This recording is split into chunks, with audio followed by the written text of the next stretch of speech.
तो सुबह से नॉन स्टॉप इंडिया वॉइस आपको ये महाकवरेज दिखा रहा है कि आखिरकार ग्राउंड जीरो पर यूपी की 9 सीटों की स्थिति क्या है, कौन आगे कौन पीछे, और लगभग स्थिति लाभ साफ होती हुई दिखाई दे रही है। और साथ ही साथ झारखंड में एक बार फिर से हेमंत सोरेन की वापसी, और इतना ही नहीं, महाराष्ट्र में मोदी का क्या जादू चल गया, एक तरफा जीत आती हुई दिखाई दे रही है, यानी कि दोहरा शतक लगा लिया है महायुति ने। सीधा रुख कर रहे हैं अपने मेहमानों की तरफ। इंडिया वॉइस लगातार नॉनस्टॉप ये कवरेज आप तक पहुंचा रहा है। मेहमान हमारे साथ लगातार सुबह से जुड़े हुए हैं। नवीन जी हमारे साथ बीजेपी का चेहरा है, राज जी हमारे साथ जुड़े हुए हैं, कांग्रेस का चेहरा है, और लगातार मेहमान इस कार्यक्रम का हिस्सा बनेंगे। राज जी, चर्चा की शुरुआत। राज जी कुछ परेशान लग रहे हैं ना, थोड़ा दुख तो लग रहा है। दुख लग रहा है, झूठ कोई बोलूंगा मैं, झूठ कोई बोलूंगा मैं, कोई भारतीय जनता पार्टी का दुख ना लगे तो मेरे दोहरा शतक महाराष्ट्र में, दोहरा शतक महायुति का कैसे हो जाता है? नहीं, ये सारी दुनिया इनके खिलाफ है, पूरे वोटर्स खिलाफ है, महिला हो, स्टूडेंट हो, वोट पता नहीं कहां से आ जाता है। मैं समझ से परे नहीं, बड़े बड़े पंडितों की समझ से परे नहीं। आप भी तो पंडित ही हैं। हाँ, लेकिन मैं पंडित पत्री नहीं देखता हूँ ना। अच्छा, नंबर से कुछ बता दूं तो थोड़ा बहुत है। हाँ, मगर ये बात तो राहुल गांधी की पत्री भी देख लेते सर। अरे देख लेंगे, क्या दिक्कत है, वोट के तो लो बता देता हूँ। लेकिन आपको प्रधानमंत्री बनेंगे, बधाई तो दे दीजिए आप तो नवीन जी को। महाराष्ट्र में मैंने दे दी। नहीं, बधाई बिल्कुल, मैं शिष्टाचारी हूँ और ईमानदारी से बात करने वाला हूँ। हाँ। भाई बधाई हो, नवीन भाई को बहुत बधाई हो। नवीन जी और बड़ी मुश्किल से राज जी बधाई देते हैं किसी को, आज वो बधाई दे रहे हैं, आपको जलेबी भिजवा दीजिएगा। जलेबी मैं आभार व्यक्त करता हूँ राज जी का, आपके चैनल के माध्यम से सभी दर्शकों का, और भारत की जनता का, जिन्होंने। लेकिन राज जी कह रहे हैं कुछ समझ में नहीं आया, ये दोहरा शतक कैसे लग गया? देखिए, हमारे पूर्व क्रिकेटर सहवाग जी ने भी एक बार दोहरा शतक लगा दिया था। नहीं, वहाँ दोहरा शतक लगाने वाले बहुत है सर, सचिन से लेकर रोहित शर्मा, और रोहित शर्मा से लेकर गावस्कर, सब खिलाड़ी है वहां पर महाराष्ट्र में। हमारे भारतीय जनता पार्टी में सबसे अच्छा शतक लगाने वाले मोदी जी हैं सर। तो हम लोग मोदी जी के साथ चलने वाले लोग हैं, और हम लोग जनता और राष्ट्र के दोनों को ध्यान में रख के, जनता ने जो आशीर्वाद दिया है, भारतीय जनता पार्टी का एक एक कार्यकर्ता उन सभी अभिभावकों को हृदय से प्रणाम करता है। और देखिए, अब विपक्ष के पास कुछ बचा नहीं है। नहीं बचा है, बचा है नवीन जी, बता देता हूं, ऐसा थोड़ी ना है, पिक्चर एक तरफा है। झारखंड की बधाई दीजिए आप राज जी को।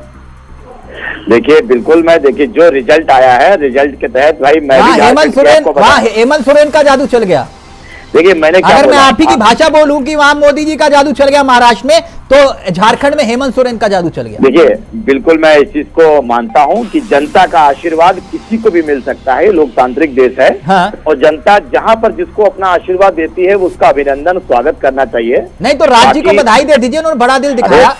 अरे राज जी, आपको बहुत बहुत बधाई की। हाँ, तो मामला एक एक पर है अभी, ये मतलब नहीं है कि पिक्चर एक तरफा है। क्यों, देखिए राज जी के चेहरे पर मुस्कान आ गई एक सेकंड में, अभी तक उदास थे। देखिए आज जीत है, और जीत की जो मुस्कुराहट है वो दिल से नहीं। महाराष्ट्र की जीत बड़ी जीत है, लेकिन झारखंड की हार छोटी हार है, ये समझ में नहीं आया सर। देखिए सर, हम कम वोट पाए या ज्यादा वोट पाए, हम अपने सभी मूल कार्यकर्ताओं को हृदय से प्रणाम करते हैं, उनकी मेहनत पे हमें बिल्कुल शक नहीं है। नवीन जी, हमारे एक मिनट, यानी मान रहे हो ना, बटेंगे कटेंगे हिट रहा। सर देखिए, एक परिवार होता है। हाँ। एक परिवार को संयुक्त होकर चलने में जो शक्ति का प्रदर्शन होता है वो अलग होता है। हाँ। तो बटेंगे कटेंगे जो महाराष्ट्र में माननीय योगी जी ने जब अपने प्रचार प्रसार में शब्दों का वर्णन किया, हाँ। तो सर उन्होंने बताया कि यूपी, बिहार, मराठी, गुजराती सभी एक होकर आप राष्ट्र को ध्यान में रखिए। उन्होंने राष्ट्र को ध्यान में रख के वोट दिया अपना। हाँ। तो उन्होंने एक तो यानी आप ये कह रहे हैं बटेंगे कटेंगे चल गया, राज जी ये कह रहे हैं बटेंगे कटेंगे ही चला, हरियाणा में भी चला, महाराष्ट्र में भी चला, देख लीजिए, और यूपी में भी चल गया बटेंगे कटेंगे, जिसका आप विरोध कर रहे थे। इन्होंने ये कटे बटे से ये ध्यान इधर उधर करा और इन्होंने नकल मार ली। मैं इनके लिए फॉर्मूला नहीं जानता, नकल प्लस अकल इज इक्वल टू सफल। कुछ तो इन्हें वोट मिला, और जो जीतने के लिए इन्होंने नकल मारी, जीत गए। देखिए मैं आज भी कह रहा, मैं नहीं कह रहा, मैं जीत की फिर बधाई दे रहा। ये जीत है। आप हम कुछ भी कहेंगे हमारी बात को कम आका जाएगा क्योंकि हम हारे महाराष्ट्र में। मैं इतना कहना चाह रहा हूं कि तिलक भाई, नवीन भाई भी अपने सीने पे हाथ रख के कह दें कि अगर पब्लिक इनके खिलाफ ना हो, हर इनके नेता इनके खिलाफ है भाई, थाने में इनकी नहीं सुनी जाती। लो मैं कहता हूं, मैं करना नहीं चाहता क्योंकि ये रिकॉर्डिंग करने का हमारा चलन नहीं है, वरना इनके मौजूदा मेरे जिले के विधायक कहते हैं थानेदार मेरा कहना नहीं मानता, लेकिन जीत रहे भाई, पता नहीं क्या है। ये तो हमारे ऊपर हो गई। हमारी सरकार में भैया कानून को किसी को लेने का अधिकार नहीं है। कानून अपना न्याय का काम करेगा सर, कानून किसी नेता का गुलाम नहीं है सर। हिंदुस्तान में मैं भी एक उम्र का हूँ, मैंने ऐसे दरोगा को पिस्टल लहराते नहीं देखा। कानून को जो औरतों को पिस्टल लहरा दे, किसी को अधिकार नहीं है। और तिलक भाई एक और बात कह दूं, योगी सरकार, अभी उस दरोगा को इन्होंने लाइन हाजिर करा होगा। मैं दावे के संग कहता हूँ, हफ्ते और 4 हफ्ते 3 हफ्ते यानी कि महीने 1.5 महीने 2 महीने में वो इंस्पेक्टर किसी कोतवाली का इंचार्ज होगा। आपने सुन लीजिए, सब बेकार की बात। राजी मेरी एक मिनट बात सुनिए, मेरी एक बात सुनिए।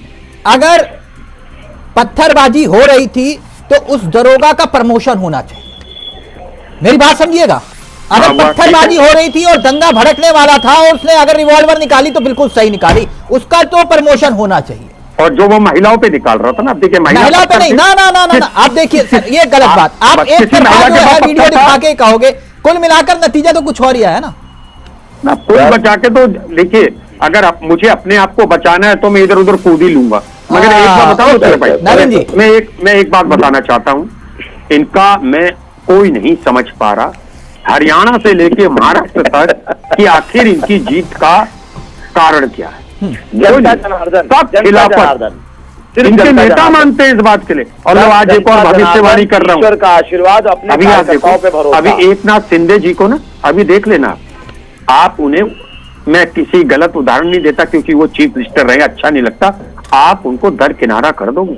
आप लोग पता क्या हो, आपने जिसके ऊपर हाथ रखा, भस्मासुर तो फिर अच्छे थे, वो किसी को बख्शते थे, आप लोग ने जिस रीजनल पार्टी को बख्शा, एकनाथ शिंदे न 3 में रहेंगे न 13 में रहेंगे, देख लेना। आप अजीत साहब को खा जाओगे, आप देख लेना आप क्या करोगे।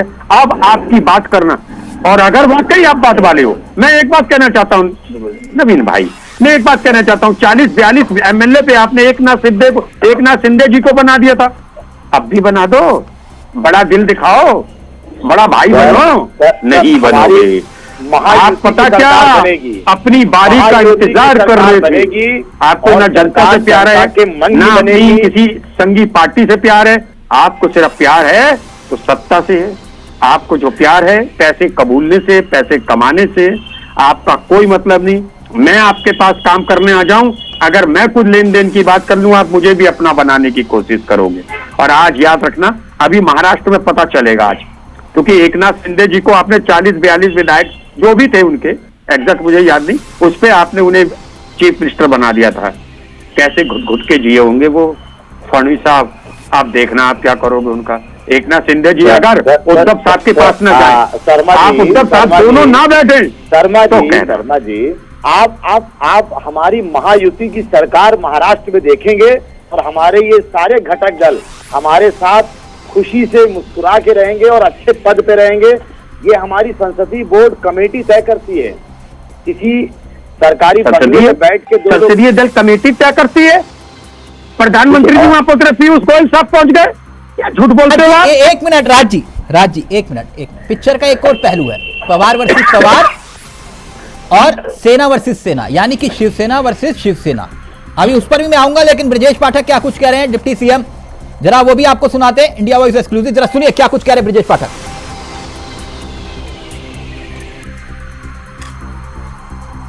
भारतीय जनता पार्टी का डंका बजता हुआ दिख रहा है। हमारे साथ उत्तर प्रदेश के उप मुख्यमंत्री ब्रजेश पाठक जी हैं, हम उनसे मतगणना को लेकर बातचीत करेंगे। मंत्री जी, क्या इतनी प्रचंड जीत पर आपका क्या कहना है? मैं बहुत बहुत आभार प्रकट करता हूँ महाराष्ट्र और उत्तर प्रदेश की जनता को, बहुत बहुत अभिनंदन है। माननीय मोदी जी की गरीब कल्याण योजनाओं का ये परिणाम है और जन जन का आशीर्वाद भारतीय जनता पार्टी को मिला है। उत्तर प्रदेश की 9 सीटों पर चुनाव था, 7 सीटों पर भारतीय जनता पार्टी आगे चल रही है, कुछ सीटें तरफा जीत रही है, कुछ पर लड़ाई हो रही है। क्या कहेंगे आप, 2 सीटों पर क्या कमी रह गई मुख्यमंत्री योगी आदित्यनाथ द्वारा या भाजपा संगठन द्वारा, जो 2 सीटें समाजवादी पार्टी के पक्ष में जा रहे हैं? देखिए, जो उत्तर प्रदेश जनता ने आशीर्वाद दिया, जनादेश को स्वीकार करते हैं। 9 में 7 सीटें भारतीय जनता पार्टी जीत रही है और सभी मतदाताओं का बहुत बहुत हृदय से आभार। कुल्लू की सीट जो कि समाजवादी पार्टी का गढ़ मानी जाती थी, लगभग 31 साल से भारतीय जनता पार्टी का वहां कोई भी प्रत्याशी आज तक नहीं जीता है।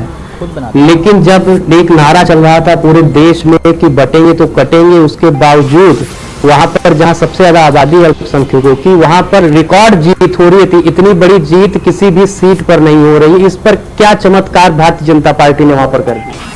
ये भारतीय जनता पार्टी सबका साथ, सबका विकास, सबके विश्वास के आधार पर काम करती है और कुंडलकी में सब समाज के लोगों ने भारतीय जनता पार्टी को आशीर्वाद दिया है। तो ये जो चुनाव है 24 में जो भाजपा को झटका लगा था, कितना इसे वार पाएगा भारतीय जनता पार्टी को? 27 के लिए इसमें इस चुनाव की कितनी अहम भूमिका आप मानते हैं? इसमें भारतीय जनता पार्टी ही जीतेगी, आप देखिएगा, वेट करिए। सर, आप महाराष्ट्र में गए थे और महाराष्ट्र में इतनी प्रचंड जीत, इस पर आपका क्या कहना है? महाराष्ट्र की जनता का बहुत बहुत आभार अभिनंदन। झारखंड में भी भरोसा था भारतीय जनता पार्टी का? अच्छा चुनाव भारतीय जनता पार्टी ने लड़ा है और हम जनादेश को स्वीकार करते हैं। फिर जनता के बीच में जाएंगे, मेहनत करेंगे। तो आपने सुना, हमारे साथ थे डिप्टी सीएम ब्रजेश पाठक, जिनका साफ कहना है कि भारतीय जनता पार्टी अभी ज्यादातर सीटों पर चुनाव जीती है। 9 से जो 7 सीटें यहाँ पर जीती है, आगे चल के जो 2027 होगा उसमें फिर भारतीय जनता पार्टी को बड़ी जीत हासिल होगी। कैमरामैन राहुल के साथ रमन मिश्रा, इंडिया वॉइस, लखनऊ।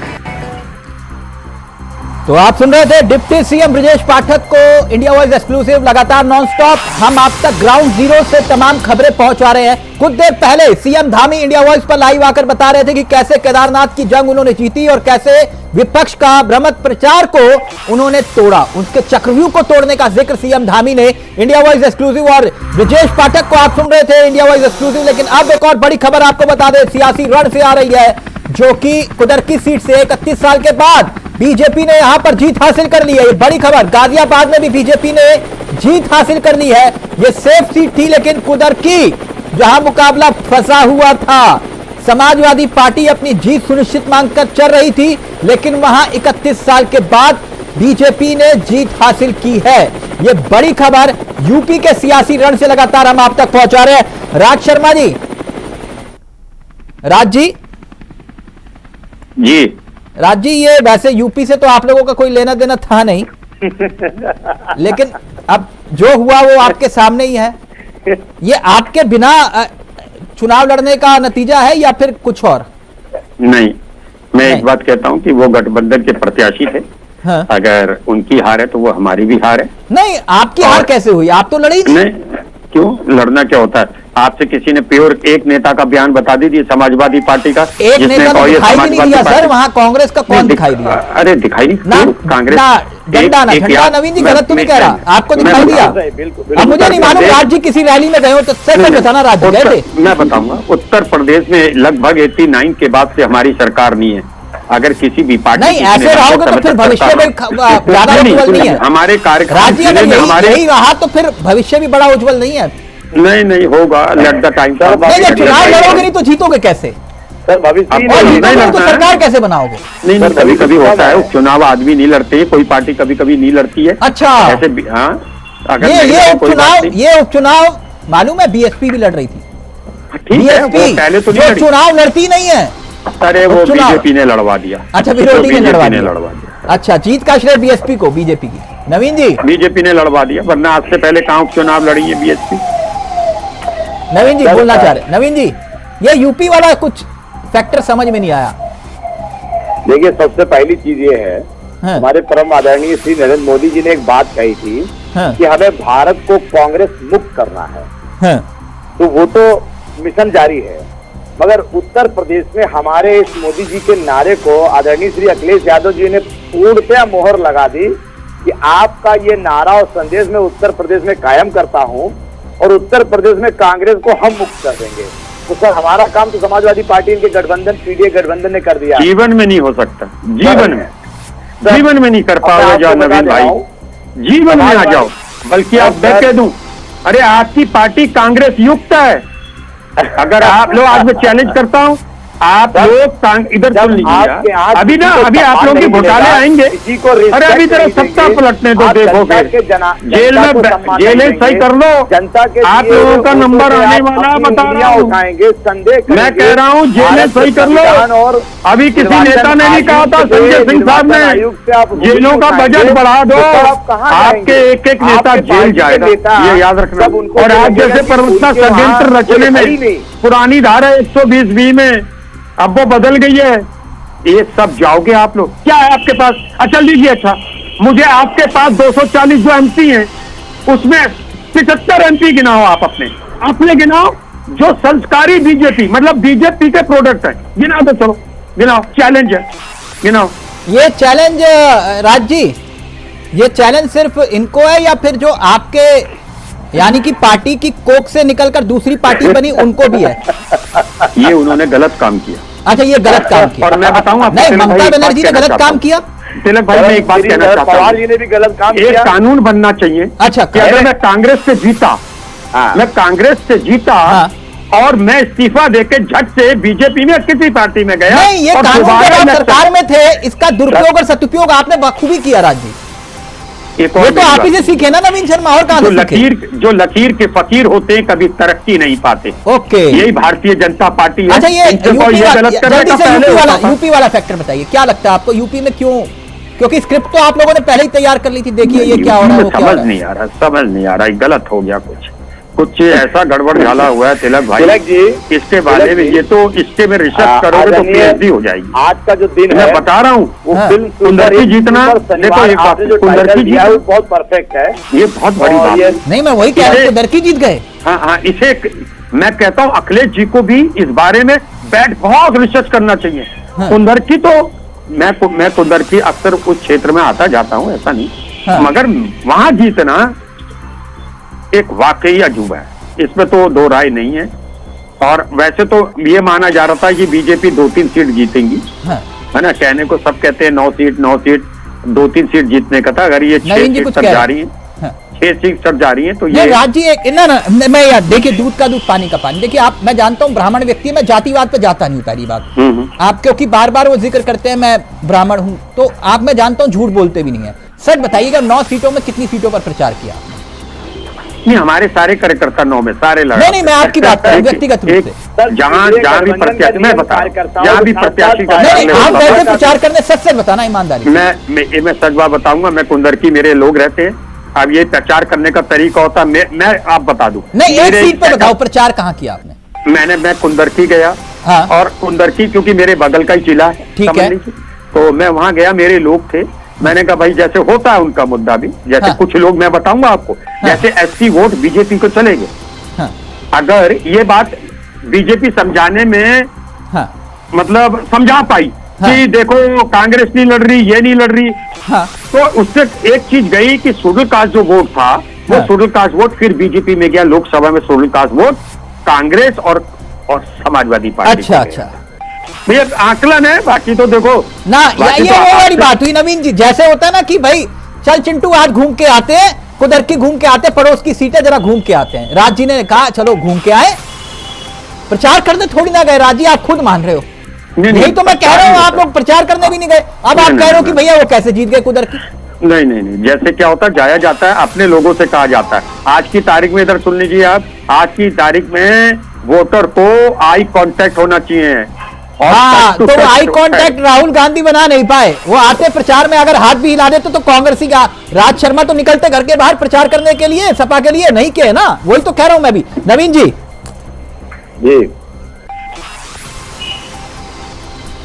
हाँ, देखिए सबसे पहले तो मैं बताना चाहूंगा कि कांग्रेस का कोई भी बड़ा नेता उपचुनाव के यूपी में कहीं भी नजर नहीं आया, क्योंकि उसे पता था कि ये समझौता एक तरफा हुआ है, और इस एक तरफे के समझौते में ये पार्टी अगर जाएगी भी तो कोई मतलब नहीं उसका, क्योंकि कहीं ना कहीं ना इनके किसी उम्मीदवारों को टिकट दिया गया, ना इनके बड़ी पार्टी के लोगों की बात मानी गई।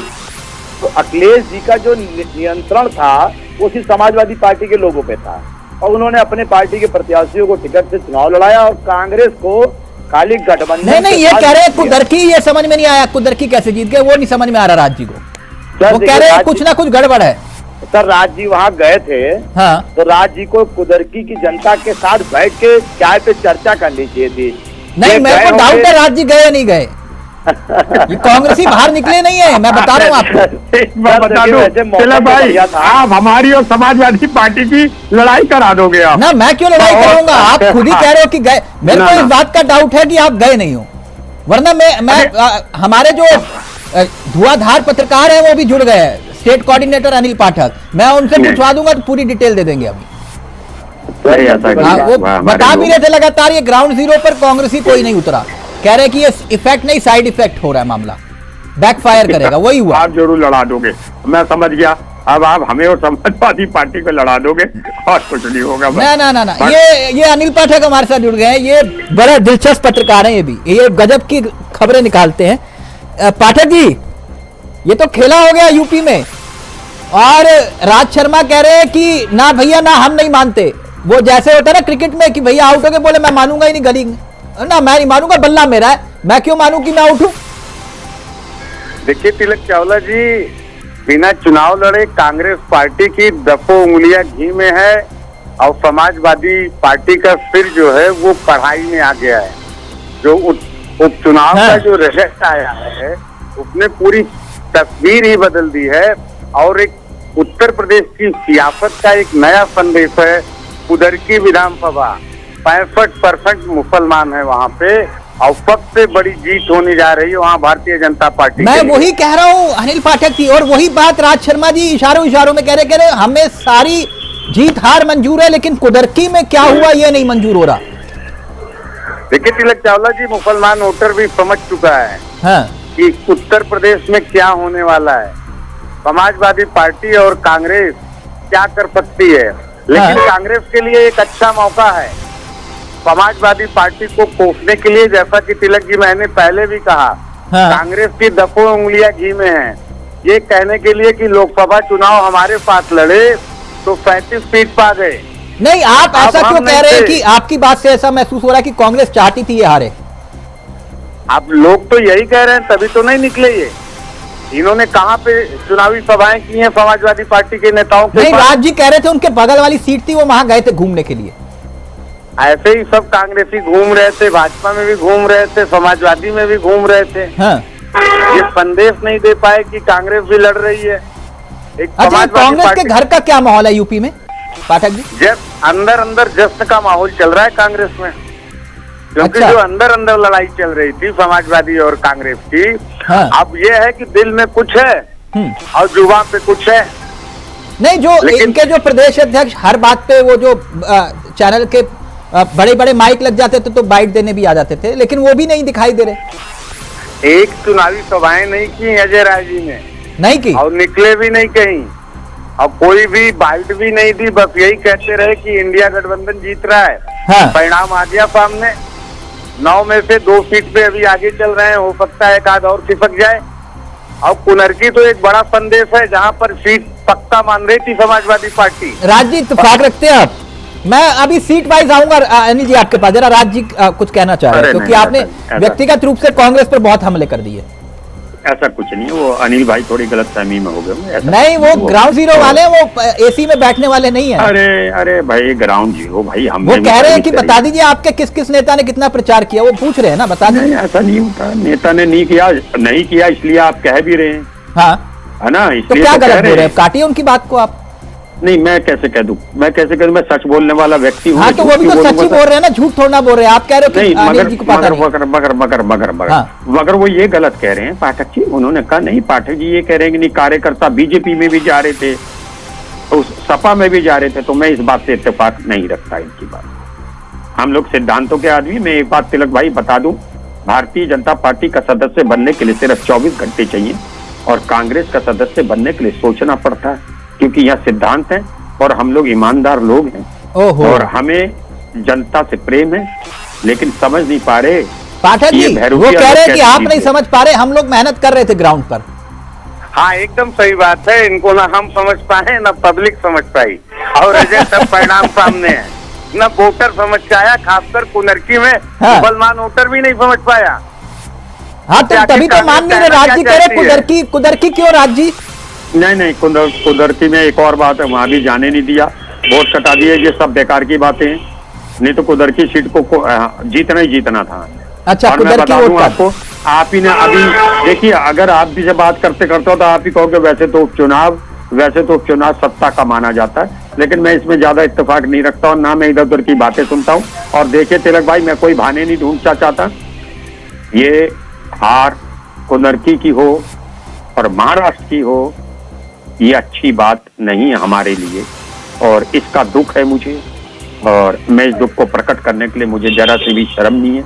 कुछ तो गड़बड़ है, चाहे वो उधर की तरफ से हो चाहे हमारी तरफ से हो। हाँ। लेकिन ऐसा क्यों हो रहा? नवीन जी, कुछ तो गड़बड़ है। राज जी कह रहे कुछ तो गड़बड़ है, और ये कह रहे हैं कि सबसे बड़ी जीत कुदरकी में है। नवीन जी। जी, मैं एक चीज जानकारी जरूर देना चाहूंगा कि ये भारतीय जनता पार्टी के हर एक कार्यकर्ता की जीत है और एक बूथ अध्यक्ष की जीत है। ये नारे नहीं ना, ये मेरे साथ नहीं नवीन जी, मैं नारे वालों में विश्वास नहीं करता, वो मंच पे लगाया करो। ये बताओ कुदरकी में हुआ क्या? वो कह रहे कि जहां पर मुस्लिम आबादी सबसे ज्यादा, वहां कैसे जीत गए? ये बात राज जी को नहीं समझ में आ रही। वो कह रहे ये बात हजम नहीं हो रही, बाकी सब जीत मुबारक हो आप। सर इन्होंने हमारे माननीय योगी जी का एक नारा नहीं सुना है, बटेंगे तो कटेंगे। तो सर कुदरती में इस नारे को लोगों ने फॉलो किया, संयुक्त रूप से परिवार के साथ रहे। हाँ। और उन्होंने एक तरफा भारतीय जनता पार्टी पे जो संदेश हमारे माननीय मुख्यमंत्री जी का था, वो जन जन को साथ में ले जाने का था, एक संयुक्त परिवार की तरह उन्होंने वोट दिया भारतीय जनता पार्टी को। ये कुदरती का रिजल्ट है सर। राज जी, तो अब क्या योगी जी सेफ हैं? बेसिकली तो नारा उन्होंने उसी के लिए दिया था, पाठक जी और मौर्य जी के लिए। ये बता दो, अब तो सेफ है? हमारे साथ सभी लोग सेफ है, माननीय मुख्यमंत्री भी सेफ है और मौजूदा आपकी पार्टी के सभी लोग सेफ। नवीन भाई, आपके संग तो वो भी सेफ नहीं है जो आपके गले पे टंगा है, सही बता रहा हूँ, वो भी सेफ नहीं है। आप लोग झूठ बोलते हो, बिल्कुल झूठ बोलते हो। राज जी, आज के दिन तो कम से कम हार को कबूल करिए ना, आज भी आप हार कबूल करने को तैयार। अच्छा, मैंने क्या कहा? कैसे नहीं, तो आप उनसे व्यक्तिगत हमले कर रहे हो, जो आपके गले में है वो भी सेफ नहीं है। अरे आप, एक और बात है, मैं बहुत तंग हूँ आप लोगों से। मैं इनकी पार्टी का नाम लेना नहीं, मैं समझ गया, आप बीजेपी की बात कर रहे हो। मेरे लिए लेकिन हार तो हार होती है राज जी। नवीन शर्मा व्यक्तिगत भाई है, मानने के सिवा और क्या रास्ता है बताइए? मगर जब ये अपनी पार्टी के आते हैं तो मैं इन्हीं को तो कहूंगा कि अपनी पार्टी को ट्रांसफर करें। मैं नहीं लेना चाहता इनकी पार्टी का नाम। मैं सोचता हूँ 5 बार 6 बार लेने के बाद गंगा जल छिड़कना पड़ता है मुझे। अच्छा, इतना देश के बच्चों को बर्बाद कर दिया है। हाँ। जीतने, एक और बात, अच्छा, ये जो ना एक मिनट, यानी जो ये बीजेपी को वोट देते हैं और बीजेपी जीत रही है, फिर वो लोग कौन है? उनका सम्मान करते क्यों नहीं? हाँ, मैं अब जवाब दूंगा। अगर जीतना ही ईमानदारी का पैमाना है, इनको, लालू जी को और भी मुख्यमंत्री को, जो तो 3-4 बार चीफ मिनिस्टर रहे हैं, गाली देने का अधिकार नहीं है। आप लालू जी को तो कुछ कह दो, आप राहुल जी को गाली दे दो। आप ये भूल रहे हो कि आप आजादी के बाद से अब आए हो सत्ता में सही से। शाइनिंग इंडिया ब्लर किसने किया था? आप तब बोले थे, आपकी नेता का बयान था, ये कांग्रेस धोखे से जीत गई। मैं नहीं कहूंगा, मगर मैं एक बात कहूंगा कि आप हरियाणा जीते, महाराष्ट्र जीत रहे। हाँ। इतनी जीत का अनुमान शायद मैं दावे के संग कहता हूं, तिलक भाई आपको भी नहीं था, हरियाणा में तो आपको भी नहीं था, लीजिए, और किसी को नहीं था, मगर जीते ना भाई, जीत गए। इसमें इसका विश्लेषण हमें करना होगा। लो, मैं आज कहता हूं, मुझे किसी का डर नहीं है। हाँ। अगर हमें ही सुधरना होगा, ये तो सुधरेंगे नहीं, ये तो लोग सुधरेंगे नहीं। अब हमें लोगों को सुधरना होगा, और मैं आपके माध्यम से कहना चाहता हूं, मेरे जैसे व्यक्ति को और भी मेहनत करनी पड़ेगी अगर हम विशेषकर यूपी में कांग्रेस को सर्वाइवल देना चाहते हैं। अगर हम बहाने करते, मैं नहीं करूंगा बहाने भाई, नहीं, ये सपा की हार आपको कितनी ऑक्सीजन देगी? राज जी, बहानेबाजी नहीं, बिल्कुल सही कह रहे हैं आप। ये आपको कितनी ऑक्सीजन देगी ये सपा की हार? क्या आज आप लड़वाने में तुले हो? आप लड़ाना चाह रहे हो अभी? नहीं राज जी, मैं क्यों लड़वाऊंगा? आप मेरे ऊपर, आप चुनाव आप हार गए, आप मेरे से गुस्सा हो रहे हो। आप तो ऐसे ना थे। नहीं, मैं तो ऐसा हूं भी नहीं सर, आप गलत समझ रहे हो। आप तो लड़वाने का काम ही नहीं करते हो। हाँ। बस मगर ये है, विश्लेषण करना पड़ेगा। हाँ। देखिए, चाहे समाजवादी पार्टी हो चाहे कांग्रेस पार्टी हो, हाँ। मेरे प्रदेश के नेताओं को भी करना पड़ेगा। और मैं आज इसको कहने नहीं होता, मैं अपने बड़े नेताओं से भी कहना चाहता हूं कि हमारे जैसे उभरने वाले व्यक्तियों को के बारे में सोचना होगा और मेहनत करना होगा। बहुत बड़ी मेहनत आपने करानी आज एक मुझे बहुत जबरदस्त लाइन दी। आज राज जी बहुत जबरदस्त प्रवक्ता है और इनकी बातों में मुझे किसी का डर नहीं। नहीं, मेरे को इनकी बातों में थोड़ी बहुत जो है, कई बार जो है ना, कई बार हमें भी लाइन मिल जाती है। एक मिनट, यानी कि नवीन जी जो बात राज जी कह रहे हैं, नवीन जी आवाज आ रही मेरी? मुझे नवीन जी आप आज के दिन तो कम से कम मामला ओके रखते हैं ना नवीन जी? अरे ये नकलची लोग हैं, ओके कार नवीन जी इन्होंने एक लाइन दी बहुत जबरदस्त, बोले कोई और सेफ है नहीं है, लेकिन अब इस जीत के बाद यूपी में योगी जी सेफ है। वो जो है ना, एक है तो सेफ है, वो कह रहे हैं अब योगी जी सेफ है। मतलब आप कांग्रेस भी मान रही है कि मामला ओके है, डन हो गया। सर कांग्रेस जज बना रहे थे, कह रहे थे कि 23 तारीख लिख लो, उसके बाद 24 से है कुर्सी इधर से उधर होने वाली है। और आज खुद राज जी कह रहे हैं कि नहीं मामला सेफ है। सर इन्होंने एक चीज बहुत दिल से चीज समझ ली है कि अब भारत में उत्तर प्रदेश सबसे बड़ा राज्य है और वहां पर योगी जी के सुशासन और सुरक्षा को जनता ने स्वीकार कर लिया है। और एक चीज सिद्धांतवादी उपचुनाव में ये जीत कर साबित कर दिया है भारतीय जनता पार्टी ने कि 2027 की लड़ाई में भी हमारे योगी जी ही सर्वप्रथम सेना नायक होंगे और हम सब उनके साथ हैं और पूरे उत्तर प्रदेश की जनता उनके साथ है। और कांग्रेस तो अब उत्तर प्रदेश में है भी नहीं सर, तो अब उनकी तो हम लोग तो उनको गिनते ही नहीं रेस में, यूपी में तो गिनते ही नहीं है। आप ये एक बात याद रखना, बड़े बोल मत बोलना नवीन भाई। दुनिया में ईमानदारी या बेईमानी ने किसी को मारा हो ना मारा हो, बड़े बोल ने जरूर मारा। और याद रखना, अब आप लोग जो बड़े बोल बोलते हो ना, नेस्ता मुंड हो जाओगे। सर जनता है आपसे ज्यादा जनता ने हमें मेजोरिटी दी थी। इतनी मेजोरिटी तो आपके नेता 7 जन्म में नहीं ला पाएंगे। जो मेजोरिटी हमारे पास थी तो हमारे 100 रह गए, आपके तो 240 ही हैं अभी। सर हमारे यहाँ किसी भी नेता को खटाखट देने की आदत नहीं है सर। झूठ मत बोलो, ऐसी बातें मत करो सर। आप ही झूठ बोला, 15 लाख का झूठ आपने बोला सर। आपने जनता को देखा 15 लाख का झूठ बोला, 15 लाख से ज्यादा की योजना दावे के संग कहता हूँ, या तो आप मेरी गुलामी करना या मैं आपकी करूंगा। मेरे नेता का था अगर हमारी सरकार आ जाएगी तब ठका ठक जाएगा। आपकी तरह नहीं कहा था कि वहां से पैसा लाके हर घर को 15-15 लाख रुपए दे देंगे। झूठ मत बोलना सर। आपके अंदर आपके नेता की आत्मा बोल रही है, नेताओं ने ही जमा किया था। आपके नेता की आत्मा आप पे बोल रही है, आपके ही नेताओं के उनका तो भविष्य हो गया 75 का। सारे पैसे आप तो अभी अंदर जांच पे मजबूत है, सही बता रहा हूँ। और आपके नेताओं के घर से 500 करोड़ 1000 करोड़ जो निकल रहे हैं, ये सब आपके नेताओं के घर से निकल रहे हैं। प्रूफ दे दूंगा, कहलाना नहीं चाहता, मैं इल्जाम नहीं लगाता हूँ व्यक्तिगत। मैंने वो एमएलए देखे हैं जो चूरन और क्या है चूहा मार दवाई बेचते थे, एमएलए बन के अब फॉर्च्यूनर में चल रहे हैं। नहीं राज जी आप व्यक्तिगत हो रहे हैं। नहीं आप थोड़ी देर बाद कहोगे कि कोई जो है बस सिनेमा हॉल के बाद ब्लैक पे टिकट बेचता था, फिर वो ठीक नहीं होता ना। ऐसे व्यक्तिगत हमले थोड़ी ना होते हैं सर किसी। इन्होंने क्या कहा आपके नेता पे? नाम बताओ किस नेता पे निकला? नहीं ये व्यक्तिगत नहीं। आज देखिए मैं उन एमपीओ की भी जानता हूँ सामने क्या करते क्यों हो रहे हो राज जी? अब तो नतीजे आ गए ना। मुझे जैसे गलत, ये जब गलत बोलते हैं। अच्छा एक और बहुत महत्वपूर्ण चीज थी, मैं अभी सीएम धामी ने जो इंडिया वॉइस से एक्सक्लूसिव बातचीत की है वो भी थोड़ी देर में सुनाऊंगा, और साथ ही साथ ब्रजेश पाठक ने क्या कुछ कहा है वो भी हम आपको सुनाएंगे। लेकिन एक बात, बड़ा दिलचस्प पहलू था राज जी, केदारनाथ जीत गए। इस बार केदारनाथ जीत के आप क्या बोलोगे? अरे भोले बाबा ने क्या कहना है कि यार इनको इतना भी मत मार दो जल्दी, इसलिए जिता दिया। अच्छा चिंत भी मेरी और पटरी मेरी है, नहीं कर लिया, रहम कर लिया भोले। अब मैं क्या कहूँ, भोले बाबा के रहम हुआ। हाँ ये तो धामी जी भी कह रहे हैं कि केदारनाथ बाबा का रहम हुआ, और मैं भी वही बात कह रहा हूँ। मतलब भगवान उन्हीं के पक्ष में खड़ा होता है राज जी। एक हिंदुस्तान के वोटर की बात से आस्था रखता है। मैं कह रहा केदारनाथ बाबा का इन पर रहम हुआ। अब बताओ मैं गलत हूँ? तो आप इसका मतलब भगवान को नहीं मानते हैं? हम लोग मानते हैं तो भगवान ने यार हमारे अगर ऊपर आए ब्रेकिंग है तो प्ले करिए प्लीज। अच्छा ये बता दो, ये देखिए हमसे ज्यादा पूजा करते हो क्या? मैंने आपकी बात नहीं की सर, इसका मतलब है कि केदारनाथ। तो दिल्ली चुनाव से एक बड़ी खबर आपको बता दें कि बीजेपी मुख्यालय जा सकते हैं देश के प्रधानमंत्री, और आज शाम बीजेपी मुख्यालय देश के प्रधानमंत्री पहुंचेंगे, इस तरह की खबरें आ रही हैं। और बकायदा महाराष्ट्र की जो प्रचंड जीत है उस जीत का जश्न मनाने की तैयारी भाजपा कर रही है, और बीजेपी मुख्यालय पर देश के प्रधानमंत्री पहुंच सकते हैं।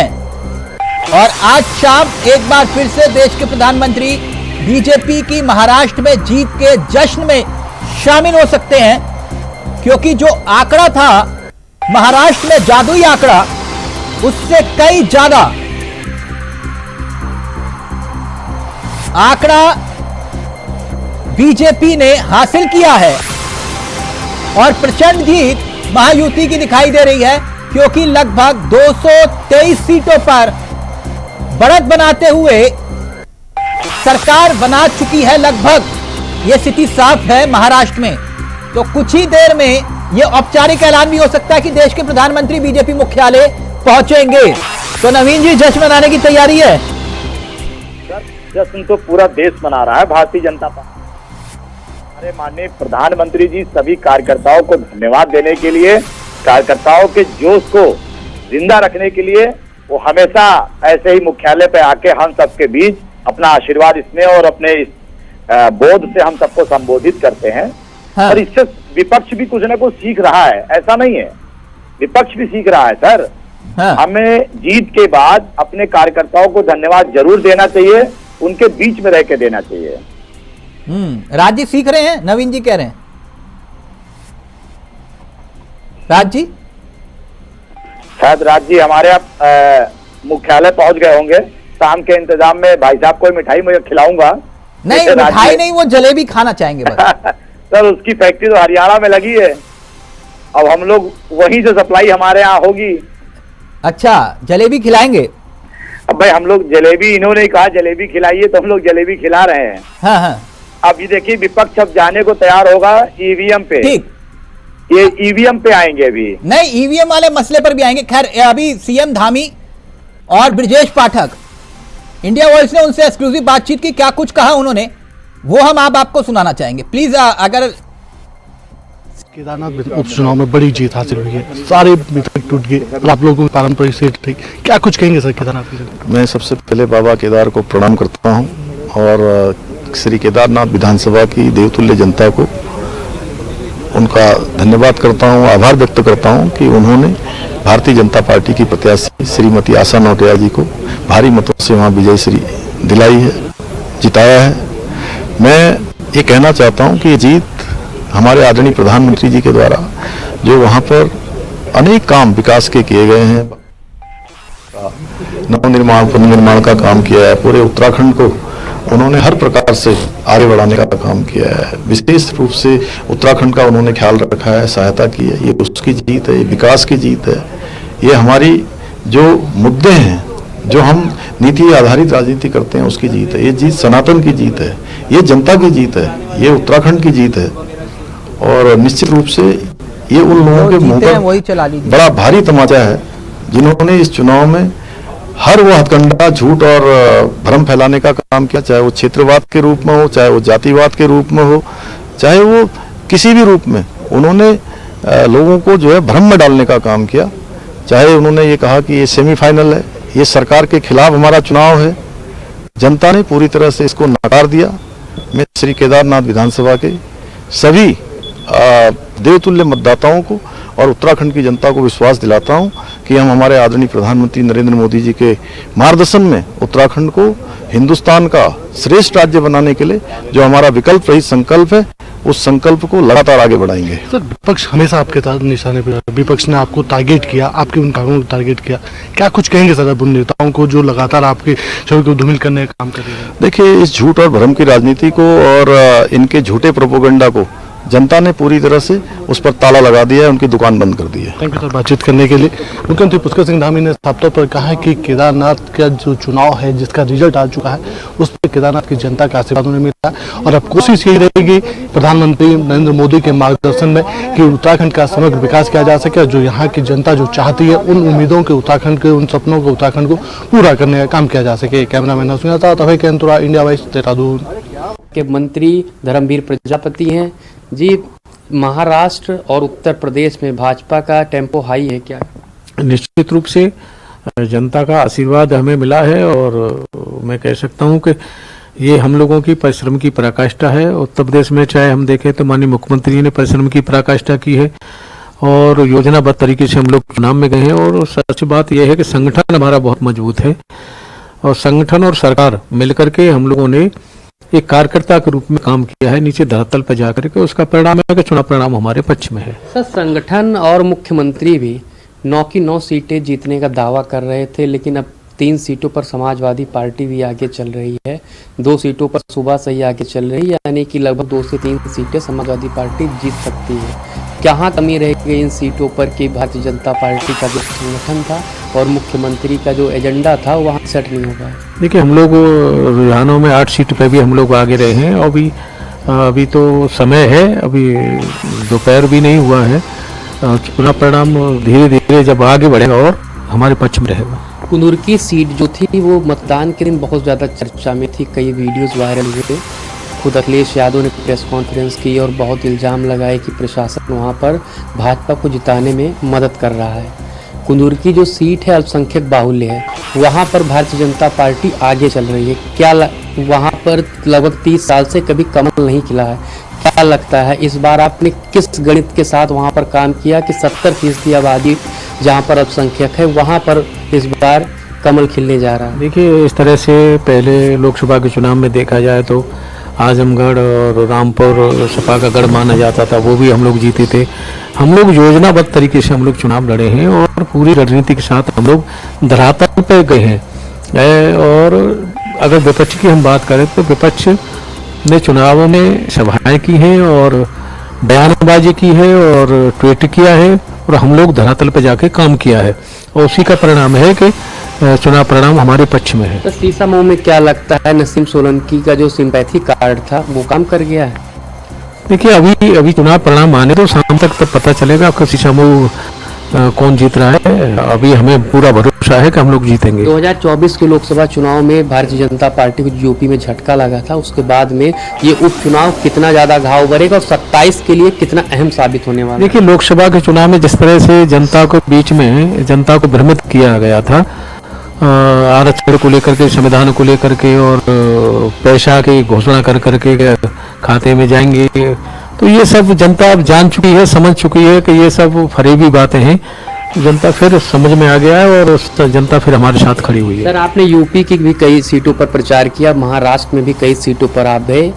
बटेंगे तो कटेंगे नारा जो था ये कितना ज्यादा कामयाब हुआ है और ये जो जीत है भारतीय जनता पार्टी में उसमें उसका कितना अहम रोल है? ये बहुत मजबूत बात है कि जब कोई परिवार संगठित रहता है तो वो परिवार उन्नति करता है, तरक्की करता है और जिस परिवार में विघटन होता है वो परिवार अवनति की ओर जाता है। इसलिए मैं कह सकता हूँ कि सबके समझ में आया है कि हमको पूरी ताकत के साथ एकजुट रहना है और प्रदेश को आगे ले जाना, देश को आगे ले जाना। तो सुना आपने, हमारे साथ में थे मंत्री धर्मवीर प्रजापति, जिनका साफ कहना है कि अभी पूरी पिक्चर क्लियर नहीं है। भारतीय जनता पार्टी 9 की 9 सीटों पर अभी चुनाव जीत सकती है। कैमरामैन राहुल के साथ रमन मिश्रा, इंडिया वॉइस, लखनऊ। तो स्थिति ग्राउंड जीरो की हमारे तमाम सहयोगी आप तक पहुंचा रहे हैं लगातार नॉन स्टॉप। ये महाकवरेज जारी है। सुपर शनिवार की बात कर रहे हैं, किसकी बनेगी सरकार। महाराष्ट्र में लगभग हो चुका है साफ और झारखंड में एक बार फिर से हेमंत सोरेन ने परचम लहराया, तो वहीं यूपी में एक बार फिर से सेफ है।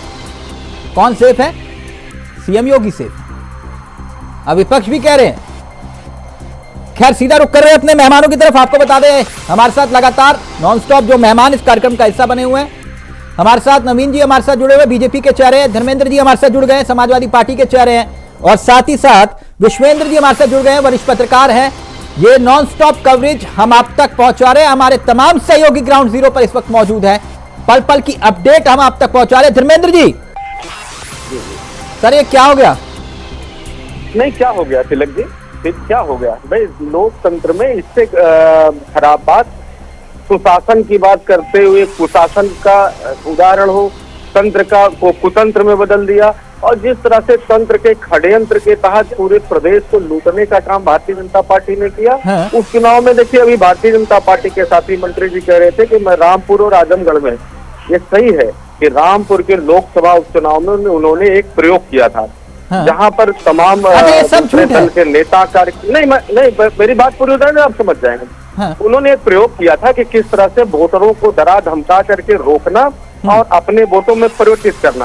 वो रामपुर के उपचुनाव में उसको सफलता मिली थी, लेकिन उसके बाद आम चुनाव में क्या हुआ पूरे प्रदेश में देखा, भारतीय जनता पार्टी का क्या असर हुआ उसको किसी से छुपा नहीं है।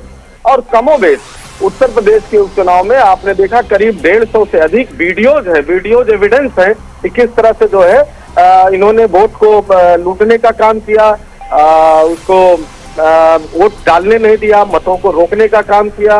इस तरह से बैरियर लगा करके, जो कि निर्वाचन आयोग ने स्पष्ट मना किया था, पुलिस को पावर नहीं है आईडी चेक करने की, मतदान केंद्र तक जाने देने की, लेकिन लगातार पुलिस ने वो सारा काम किया। वही आपको दिख रहा, परिलक्षित हो रहा है। हमने तो निर्वाचन आयोग पहले कहा था कि भारतीय जनता पार्टी को अगर अपने कामों पर भरोसा हो, अपने पे दम हो, तो निष्पक्ष चुनाव करा के तो फिर सर ये लोकसभा में डरे नहीं? आपके जो वोटर थे वो लोकसभा में नहीं डरे थे? देखिए, लोकसभा का चुनाव हुआ, अच्छा ईमानदार हुआ, तो अच्छा वो ईमानदार था और ये वाला बेईमान वाला था। नहीं, मैं नहीं कह रहा हूँ, एविडेंस आप चेक करिए ना। भारतीय जनता पार्टी के साथियों को दिखाई 150 से अधिक निर्वाचन आयोग, दरोगा को आपने पिस्टल लहराते हुए दिखाया कि नहीं महिलाओं के ऊपर? हाँ, वो पत्थर भी चल रहे थे, वो भी पता चला। आपने दिखाया कि नहीं बैरियर लगा करके नहीं, वो तो सब देखा सर, लेकिन वो पत्थर चलते हुए भी आपने देखा कि नहीं देखा? नहीं, आपने दिखाया कि नहीं दिखाया उनके आईडी कार्ड? मैं तो कह रहा हूँ पत्थर चलते हुए पूरा वीडियो देखा आपने? नहीं, पत्थर कहीं नहीं चला। अच्छा, पत्थर नहीं चला। कह रहा हूँ केवल और केवल ये नैरेटिव गढ़ा गया। आप मतदाताओं को एक मोहल्ले में करके बंद कर देना चाहते हैं, वोट डालने को रोकते हैं।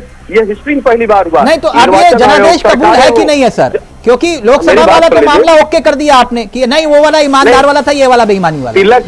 तिलक जी बेईमानी और ईमानदारी में बहुत थोड़ा अंतर है, ये समझ का फेर है। देखिए किस तरह से निर्वाचन आयोग चाहे सरकारें हो जनता के बीच अवेयरनेस करती है कि अधिक से अधिक डेमोक्रेसी में आए, लोग भाग करें, प्रत्येक व्यक्ति अपना मतदान करे और अच्छी सरकार का चयन करे।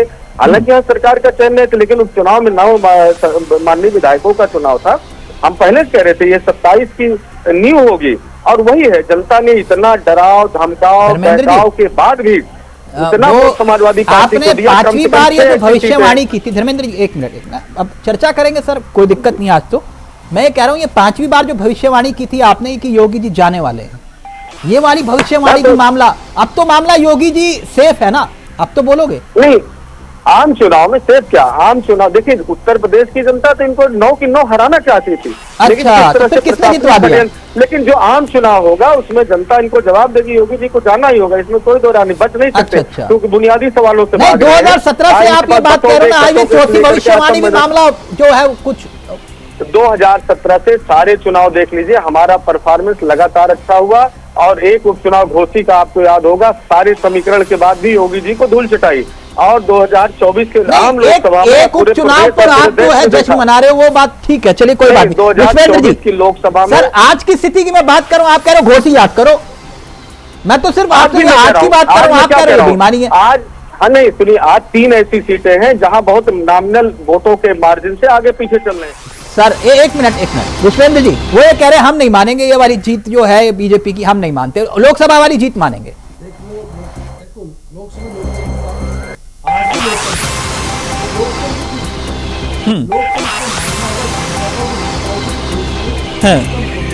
प्रशासनिक अधिकारी को भी, और अभी बात चल रही वहाँ पर जो पिस्टल की बात थी मीरापुर में तैनाती, वो पिस्टल तो दिखाई दे रही है इनको, लेकिन वो जो पत्थर बरसाए जा रहे थे प्रशासन के अधिकारियों पर, प्रशासन पुलिस फोर्स पर, जो केवल ये काम कर रहे थे कि अपना आई कार्ड दिखा दीजिए आप आगे जा सकते हैं, केवल आप शांतिपूर्ण माहौल बनाइए आप आगे जा सकते हैं। धर्मेंद्र जी कह रहे हैं हमने तो देखे नहीं पत्थर बहुत सारे चले हैं, पत्थर को चोट भी लगी है, 4 लोग से ज्यादा घायल भी वहां पर हुए हैं, जो पुलिस के लोग थे वो भी घायल हुए हैं। तो ऐसा नहीं, पत्थर चले, अच्छी मात्रा में चले। ककरौली एक गाँव है मीरापुर विधानसभा क्षेत्र का, उस गाँव में ककरौली में एक वर्ग का एक अच्छे वहाँ संख्या है, उस वर्ग के द्वारा वो पत्थर चला गए थे।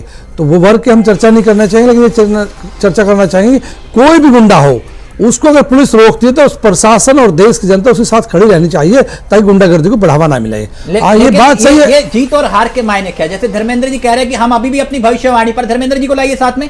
धर्मेंद्र जी, अपनी भविष्यवाणी पर आप अड़िग हैं अभी भी कि भैया योगी जी जाने वाले हैं? अब भी योगी जी आज के हालात में कहीं जाने वाली स्थिति नहीं नजर आ रही है, क्योंकि प्रदेश में जनता की चुनी हुई सरकार जो बैठी है वो सरकार वो कार्य कर रही है, विकास के काम कर रही है। जो आज निर्भय होकर महिलाएं चलती है दिन में भी और रात को भी, और जनमानस भी चलता है, तो वो काम कर रही है प्रदेश की जो सरकार है। हाँ, ये जरूर कहेंगे, उसके बावजूद भी पत्रकार होने के नाते बात कहेंगे कुछ कमियां हैं, उनको सुधारने की जरूरत है। लेकिन ये तुलना अगर करें, आज दिल्ली की हालत खराब हो चुके हैं अगर हम क्राइम की बात करें, और उत्तर प्रदेश ठीक है। कभी ये दौर था कि दिल्ली में कभी बहुत अच्छे शासन प्रशासन था, उस समय एक दौर था कि दिल्ली में सेफ समझते थे, उत्तर प्रदेश की बुरा हालत थी। लेकिन आज उत्तर प्रदेश में काफी सुधार है, उत्तर प्रदेश एक अच्छी प्रगति पर है। लेकिन यूं कहे कि राम राज्य आ गया, ज्यादा अच्छा हो गया, और भी सख्त होने की कानून की जरूरत है ताकि पूरी सख्ताई से गुंडागर्दी को खत्म करें।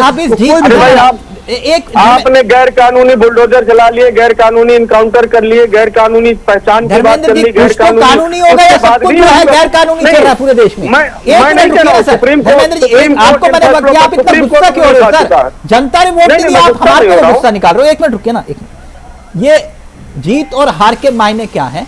क्योंकि यहां पर चुनाव कैंडिडेट के बीच में भले ही हो रहा था, लेकिन मुकाबला योगी वर्सेस अखिलेश था। इस बात से तो विश्वेंद्र जी इनकार नहीं करेंगे। तो अब जो स्थिति सामने आ रही है, क्या मानने की जो एक नारा दिया देश के प्रधानमंत्री ने, वो सेफ है वाला, एक है तो सेफ है, तो इन्होंने कहा था कि 23 तारीख के बाद हमारे से लिखवा लो कि योगी जी जाने वाले हैं, तो मामला सेफ है? बिल्कुल सेफ है। कहीं भी पहले भी सेफ था, पहले भी सेफ था, आज भी सेफ है। योगी जी भी कहीं जाने वाले नहीं है। 2027 में जो सरकार की आप चुनाव होंगे उस समय जाएंगे निश्चित तौर पर। जब समाजवादी पार्टी अच्छा काम करेगी, विपक्ष की लड़ाई लड़ेगी, तो निश्चित तौर पर समाजवादी पार्टी अगर अच्छा काम करेगी तो जवाब देना पड़ेगा। हम चाहते हैं कि ऐसा काम विपक्ष करे कि सत्ता को जवाब देना पड़े, ये होना भी चाहिए। लोकतंत्र में विपक्ष अच्छा काम करेगा, जनता की लड़ाई लड़ेगा, जनता के मुद्दे उठाएगा। भाई देखो धर्मेंद्र जी, आपको देखना पड़ेगा कि आपके पास मुद्दे थे, आप जनता के मुद्दे लेते हो, अच्छे मुद्दे थे आपके पास, आप जनता के मुद्दे लेते कि आप जनता को शुद्ध पानी नहीं मिल रहा है, शुद्ध खाना नहीं मिल रहा है, अगर क्राइम है वो पूरा खत्म हो जाए, भी आपके अच्छे मुद्दे। लेकिन ये नहीं है कि आप वो कटोगे तो बटोगे, बटोगे तो कटोगे में आप भी चलोगे तो नुकसान तो आपका ही है ना। एक मिनट, भंडारी जी और सुयाल साहब भी जुड़ गए हैं। एक मिनट, सुयाल साहब जी और भंडारी जी भी जुड़ गए हैं। भंडारी जी, मेरी आवाज आ रही है आपको? भंडारी जी। जी सर।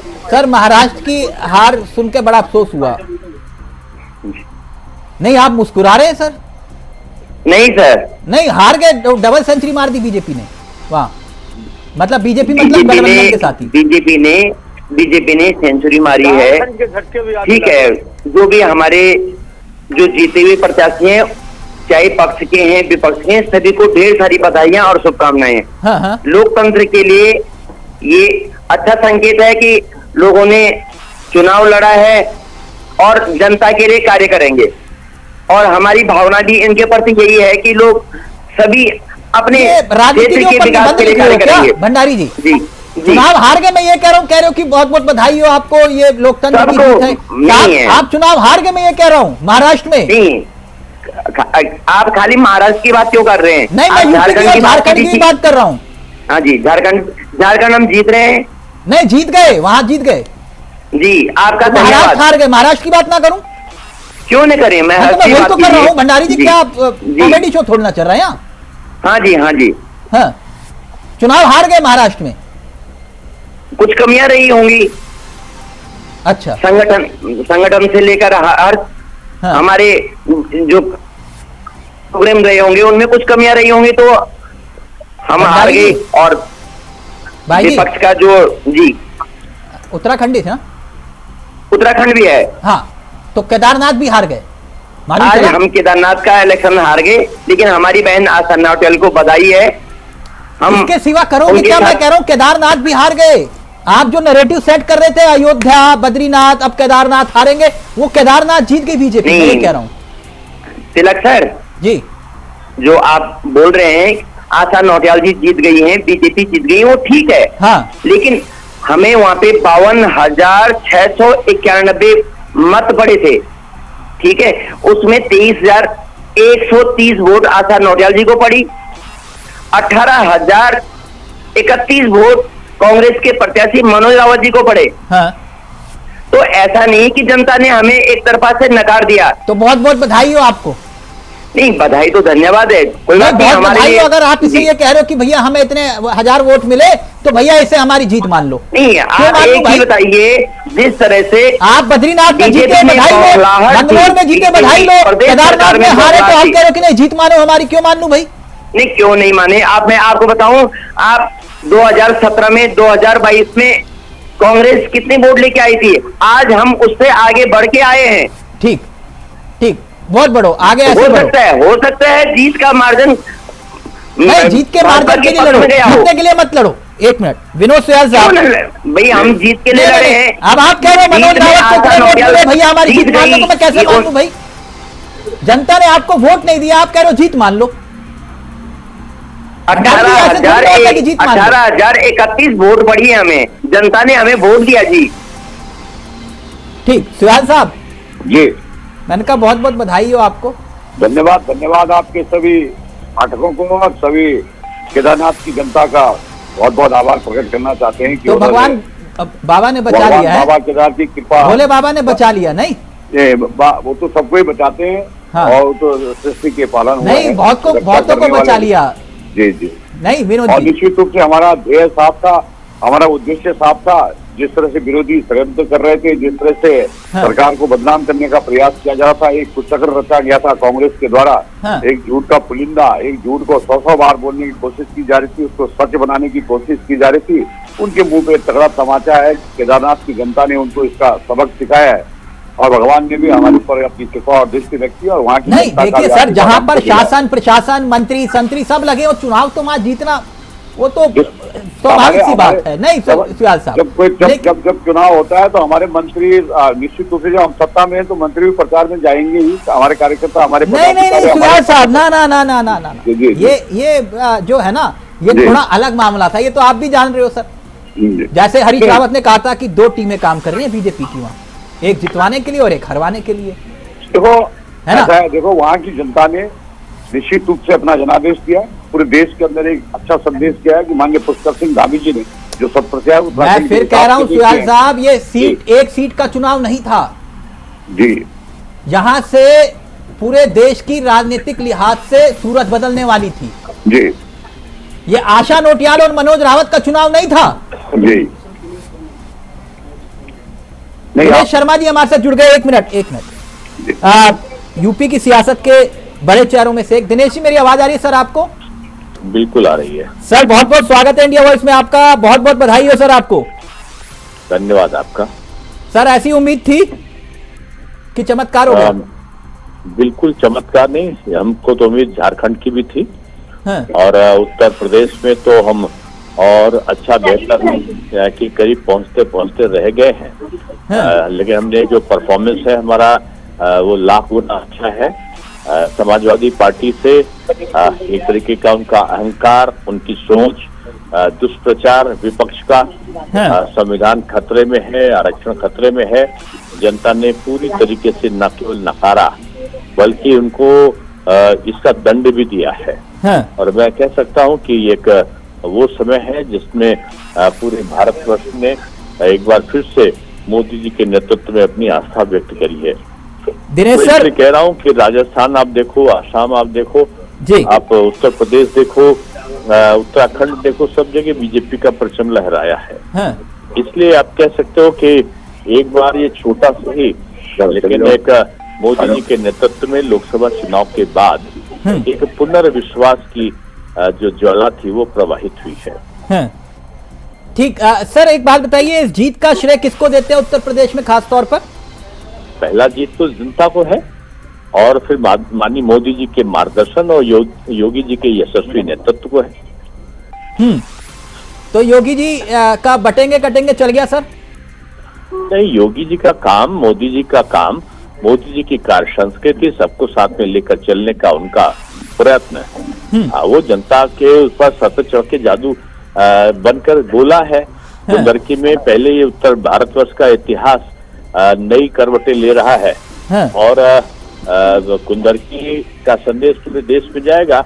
मुस्लिम वर्ग ने खुलकर भारतीय जनता पार्टी के पक्ष में, अधिकांश मुस्लिम वर्ग ने वोट दिया है भाजपा के पक्ष में। आप क्योंकि आप एक सीट का जिक्र कर रहे हैं दिनेश जी, आप यूपी की सियासत के वो चेहरे जो ग्राउंड जीरो पर काम करते हैं और काम करते हुए आए हैं।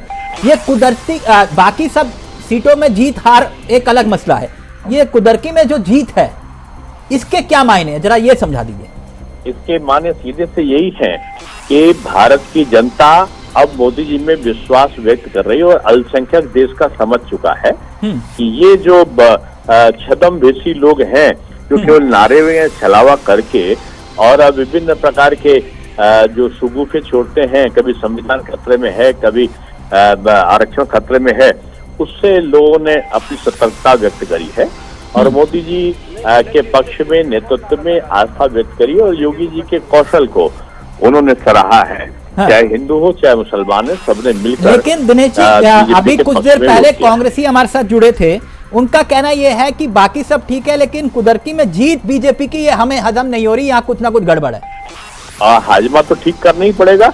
आप गड़बड़ करेंगे तो हाजमा खराब होगा, लूज मोशन शुरू हो जाएंगे। अभी हमारे साथ आंसुओं के इनके और आपको मैं बताऊं कि अगर वो बेईमानी की और इसकी बातें करते हैं तो 1500 की हो का कोई नाम लेता है तो जनता सोचती कि शायद हो, लेकिन यहाँ 50,000 से अगर आप हारे हैं तो इतना बड़ा जादू और करिश्मा केवल जनता ही कर सकती है और जनता के जनादेश को स्वीकारना ये सीखना चाहिए विपक्ष को, क्योंकि अब उनको बारंबार हार मिलनी है।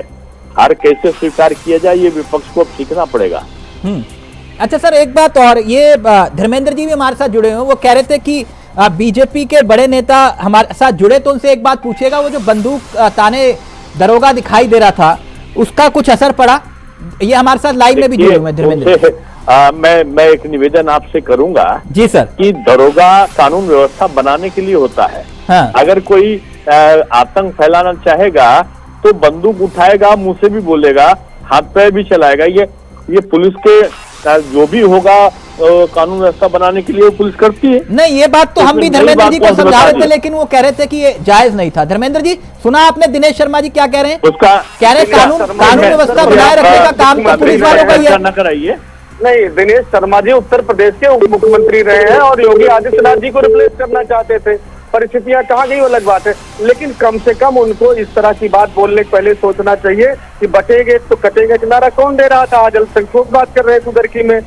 सच ये है कि मत का अपहरण करके, लोकतंत्र का अपहरण करके जो है चुनाव जीतना अलग बात है, लेकिन पूरा प्रदेश देख रहा, पूरा देश देख रहा है कि क्या हुआ कुंदरकी में, क्या हुआ मीरापुर में और कहाँ क्या हुआ।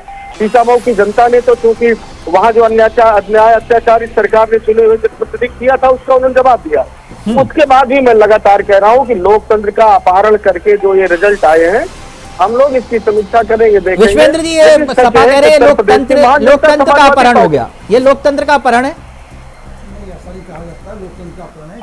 नहीं, वो आपके सामने कह रहे लोकतंत्र का अपहरण है। देखो, कुदरकी मामला ये हजम नहीं हो रहा है। नहीं, देखो, जब समय बदलता है वो सभी चीजें होती हैं।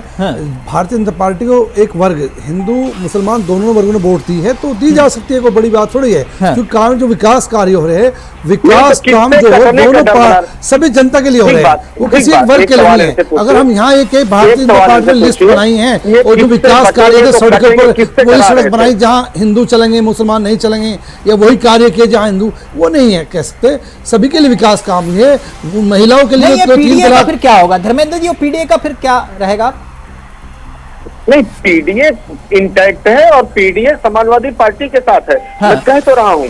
नहीं तो फिर कुदरकी में पीडीए चल नहीं पाया ना, वो अल्पसंख्यक वाला मामला उधर चला गया। महाराष्ट्र हो, झारखंड हो, उसको चुनाव के एक तरफ रखिए। उत्तर प्रदेश के चुनाव में जो हुआ ये कभी न भूतो न भविष्य, इसने राजनीतिक का जो पैरामीटर होता है उसका एक सेगमेंट तैयार किया है। और ये एक मिनट, मैं इस वक्त जो है एक सीएम धामी ने क्या कुछ कहा इंडिया वॉइस पर एक्सक्लूसिव, और ब्रजेश पाठक ने क्या कुछ कहा प्लीज पीसीआर अगर हम उसको प्ले कर पाए, और उसके बाद हम एक और खास मेहमान को इस कार्यक्रम का हिस्सा बनाएंगे। प्लीज जरा। उपचुनाव में बड़ी जीत हासिल हुई है, सारे मित्र टूट गए और आप लोगों की पारंपरिक सीट थी, क्या कुछ कहेंगे सर केदारनाथ की? मैं सबसे पहले बाबा केदार को प्रणाम करता हूं और श्री केदारनाथ विधानसभा की देवतुल्य जनता को उनका धन्यवाद करता हूं, आभार व्यक्त करता हूं कि उन्होंने भारतीय जनता पार्टी की प्रत्याशी श्रीमती आशा नौटियाल जी को भारी मतों से वहां विजय श्री दिलाई है, जिताया है। मैं ये कहना चाहता हूं कि ये जीत हमारे आदरणीय प्रधानमंत्री जी के द्वारा जो वहाँ पर अनेक काम विकास के किए गए हैं, बाबा केदार के धाम का नवनिर्माण पुनर्निर्माण का काम किया है, पूरे उत्तराखंड को उन्होंने हर प्रकार से आगे बढ़ाने का काम किया है, विशेष रूप से उत्तराखंड का उन्होंने ख्याल रखा है, सहायता की है। ये उसकी जीत है, ये विकास की जीत है। ये हमारी जो मुद्दे हैं, जो हम नीति आधारित राजनीति करते हैं, उसकी जीत है। ये जीत सनातन की जीत है, ये जनता की जीत है, ये उत्तराखंड की जीत है। और निश्चित रूप से ये उन लोगों के मुंह पर बड़ा भारी तमाचा है जिन्होंने इस चुनाव में हर वो हथकंडा, झूठ और भ्रम फैलाने का काम किया, चाहे वो क्षेत्रवाद के रूप में हो, चाहे वो जातिवाद के रूप में हो, चाहे वो किसी भी रूप में। उन्होंने लोगों को जो है भ्रम में डालने का काम किया। चाहे उन्होंने ये कहा कि ये सेमीफाइनल है, ये सरकार के खिलाफ हमारा चुनाव है, जनता ने पूरी तरह से इसको नकार दिया। मैं श्री केदारनाथ विधानसभा के सभी देवतुल्य मतदाताओं को और उत्तराखंड की जनता को विश्वास दिलाता हूं कि हम हमारे आदरणीय प्रधानमंत्री नरेंद्र मोदी जी के मार्गदर्शन में उत्तराखंड को हिंदुस्तान का श्रेष्ठ राज्य बनाने के लिए जो हमारा विकल्प रहित संकल्प है, उस संकल्प को लगातार आगे बढ़ाएंगे। सर, विपक्ष हमेशा आपके साथ निशाने पर, विपक्ष ने आपको टारगेट किया, आपके उन कामों को टारगेट किया, क्या कुछ कहेंगे सर उन नेताओं को जो लगातार आपके छवि को धूमिल करने का काम कर रहे हैं? देखिए, इस झूठ और भ्रम की राजनीति को और इनके झूठे प्रोपोगंडा को जनता ने पूरी तरह से उस पर ताला लगा दिया है, उनकी दुकान बंद कर दी है। थैंक यू सर बातचीत करने के लिए। मुख्यमंत्री पुष्कर सिंह धामी ने साफ तौर पर कहा है कि केदारनाथ का जो चुनाव है, जिसका रिजल्ट आ चुका है, उससे केदारनाथ की जनता का आशीर्वाद उन्हें मिलता है और अब कोशिश यही रहेगी प्रधानमंत्री नरेंद्र मोदी के मार्गदर्शन में कि उत्तराखंड का समग्र विकास किया जा सके, जो यहाँ की जनता जो चाहती है, उन उम्मीदों के उत्तराखंड के, उन सपनों को उत्तराखंड को पूरा करने का काम किया जा सके। कैमरामैन नौसिना था अभय केंतुरा, इंडिया वाइस, देहरादून। तो मीरापुर में भी आरएलडी ने चुनाव जीत लिया है। ये बड़ी खबर आपको बता दें कि राष्ट्रीय लोकदल ने चुनाव जीत लिया है, यानी कि बीजेपी गठबंधन की सहयोगी राष्ट्रीय लोकदल ने भी सीट अपने नाम की मीरापुर। तो लगातार पल की अपडेट हम आप तक पहुंचा रहे हैं। रिजल्ट, अलर्ट, अपडेट लगातार आप तक सामने दिखाई दे रहा है। उत्तर प्रदेश की सियासी जमीन से आ रही हर एक खबर हम आप तक पहुंचा रहे हैं ग्राउंड जीरो से। इस वक्त आपको बता दें एक बड़ी खबर झारखंड की सियासत से भी। इस वक्त हमारे साथ एक और खास मेहमान इस कार्यक्रम का हिस्सा बन गए हैं, केशव महतो जी, जो कि प्रदेश अध्यक्ष हैं कांग्रेस के। झारखंड की सियासत से भी खुशखबरी है इंडिया गठबंधन के लिए, क्योंकि वहां पर एक बार फिर से हेमंत सोरेन की सरकार बनती हुई दिखाई दे रही है। सीधा रुख कर रहे हैं, केशव महतो जी हमारे साथ इस कार्यक्रम का हिस्सा बन गए। केशव जी, मेरी आवाज आ रही है सर? महतो जी, मेरी आवाज आप तक पहुंच रही है? बहुत बहुत बधाई सर, आप मुझे सुन पा रहे हैं? बिल्कुल जी बिल्कुल, आपकी आवाज हमारे तक पहुंच रही है। सर, मैंने कहा बहुत बहुत बधाई हो आपको। बहुत बहुत धन्यवाद आपके इंडिया वॉइस के लिए। सर, उम्मीद थी कि इस तरह की जीत मिलेगी? बिल्कुल बिल्कुल, हम लोगों को पूरी उम्मीद थी। जिस तरह से विगत 5 वर्ष में इंडिया गठबंधन की सरकार ने यहाँ काम किया, चाहे वह कोरोना काल का पीरियड हो, चाहे उसके बाद का पीरियड हो, इस तरह से यहाँ का डेवलपमेंट काम किया गया। कोरोना पीरियड में जिस तरह से प्रवासी मजदूरों को, काफी लोगों को हर तरह से सहायता पहुंचाई गई, जिसकी सराहना हमारे राज्य के दूसरे राज्यों के लोगों ने देश कोने कोने के झारखंड के गठबंधन सरकार को किया। और उसके बाद जो है बाकी समय में जिस तरह से यहाँ के विकास के काम हुए, जन सरोकार से काम हुए, उसके यहाँ की 3 करोड़ जनता गठबंधन सरकार की ओर पुनः ये बैठाने के लिए, और खास करके यहाँ जो हम लोग सिर्फ जनता के बीच और आम लोगों के बीच, वोटर के बीच हमारे विकास कार्यों, हमारी जो उपलब्धियां हैं गठबंधन सरकार की, उसको लेकर गए। और हम लोगों ने एक नया रोड मैप बनाया कि उनको 7 सूत्री गारंटी कार्ड दिया और जिसके चलते उस पर काफी लोगों को विश्वास हुआ और हम लोग को परसेंट बहुमत से पुनः महतो जी, मैं आपसे एक बात जानना चाह रहा था, क्योंकि आपका फ्रेम थोड़ा सा, अगर मैं अपने सहयोगी से कहूं कि फ्रेम थोड़ा सा ठीक करवा लें। महतो जी, एक बात मैं आपसे समझना चाह रहा था कि आपने कहा कि भाई हमने एक नई रणनीति के साथ चुनाव को लड़ा, लेकिन हेमंत सोरेन और मैया योजना, क्या ये एक बहुत बड़ा फैक्टर है वहां पर आपकी जीत का झारखंड में? मैया सम्मान योजना के साथ साथ ये तो महिलाओं के लिए लोकतंत्र के वहां पर विधानसभा चुनाव में सफलता का एक प्रमुख कारण और मील का पत्थर साबित हुआ।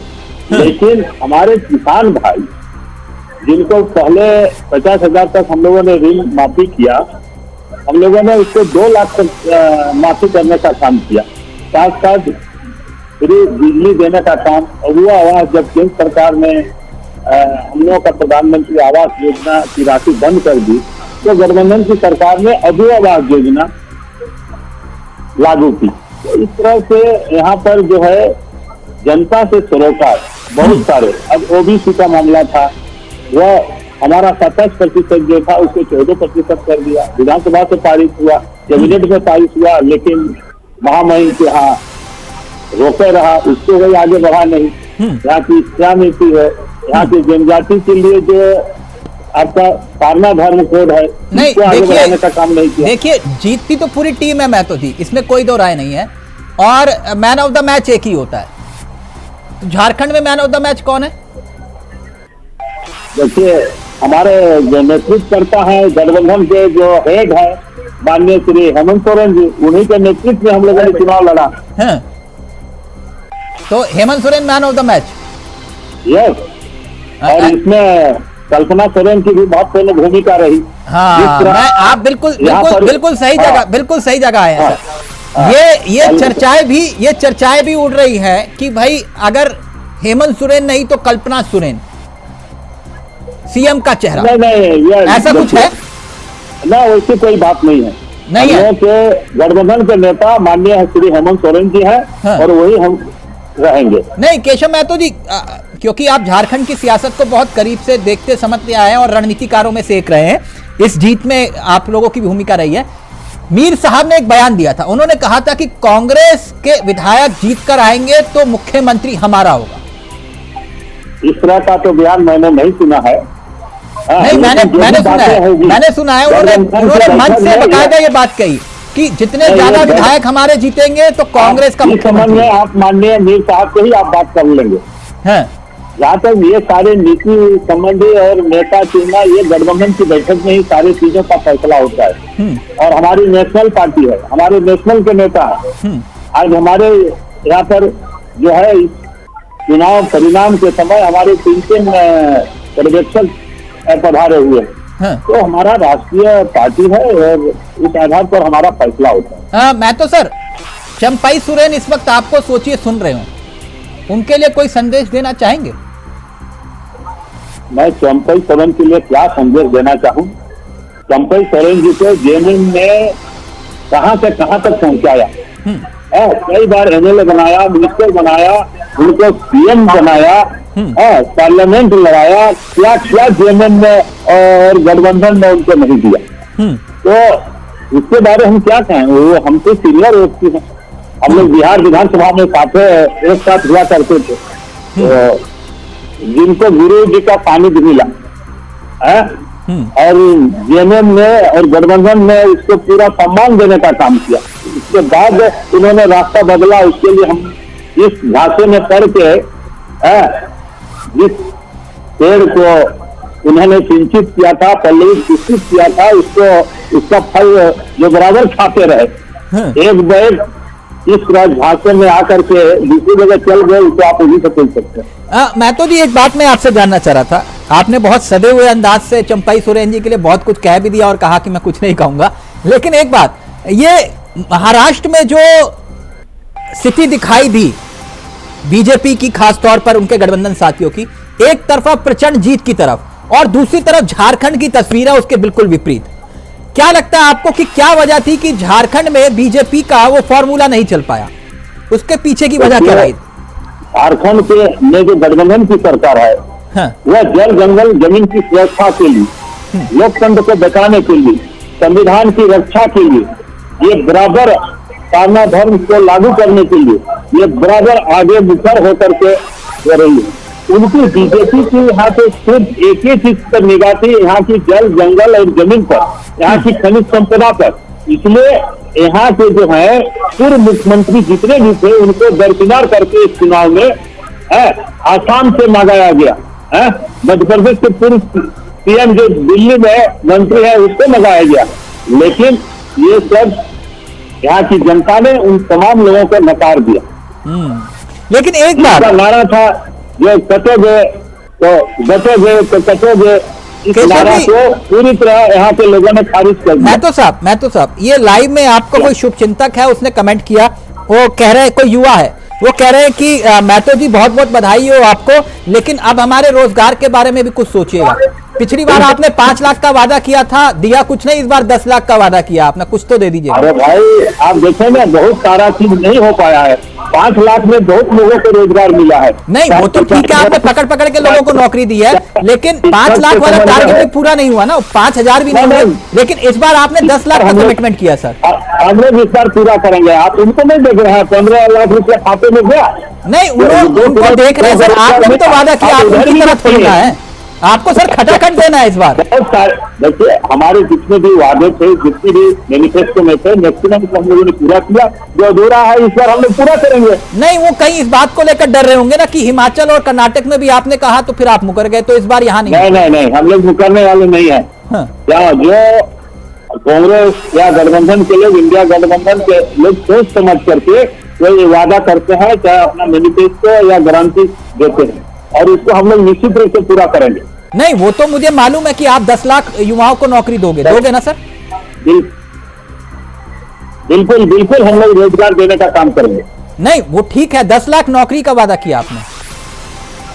जी हाँ, बहुत सारे यहाँ नौकरियां हैं झारखंड में। नहीं वो तो पिछले 5 साल से सर, जेपीएससी की कितनी परीक्षा हुई थी? रोजगार और नौकरी देने का काम करेंगे। नहीं सर, मुरादाबादी मैदान पर तो लाठियां खाते हुए युवाओं को पूरे देश ने देखा है, लेकिन मैं आपसे ये जानना चाहता हूं कि इस बार पक्का है ना सर, पक्का देंगे ना इस बार नौकरी? बिल्कुल पक्का है। पिछले गठबंधन की सरकार उसके लिए युवाओं के लिए पूरा प्रतिबद्ध है। अच्छा, इस बार कांग्रेस कोटे से आपको लगता है कि मंत्रियों की संख्या कुछ बढ़ेगी?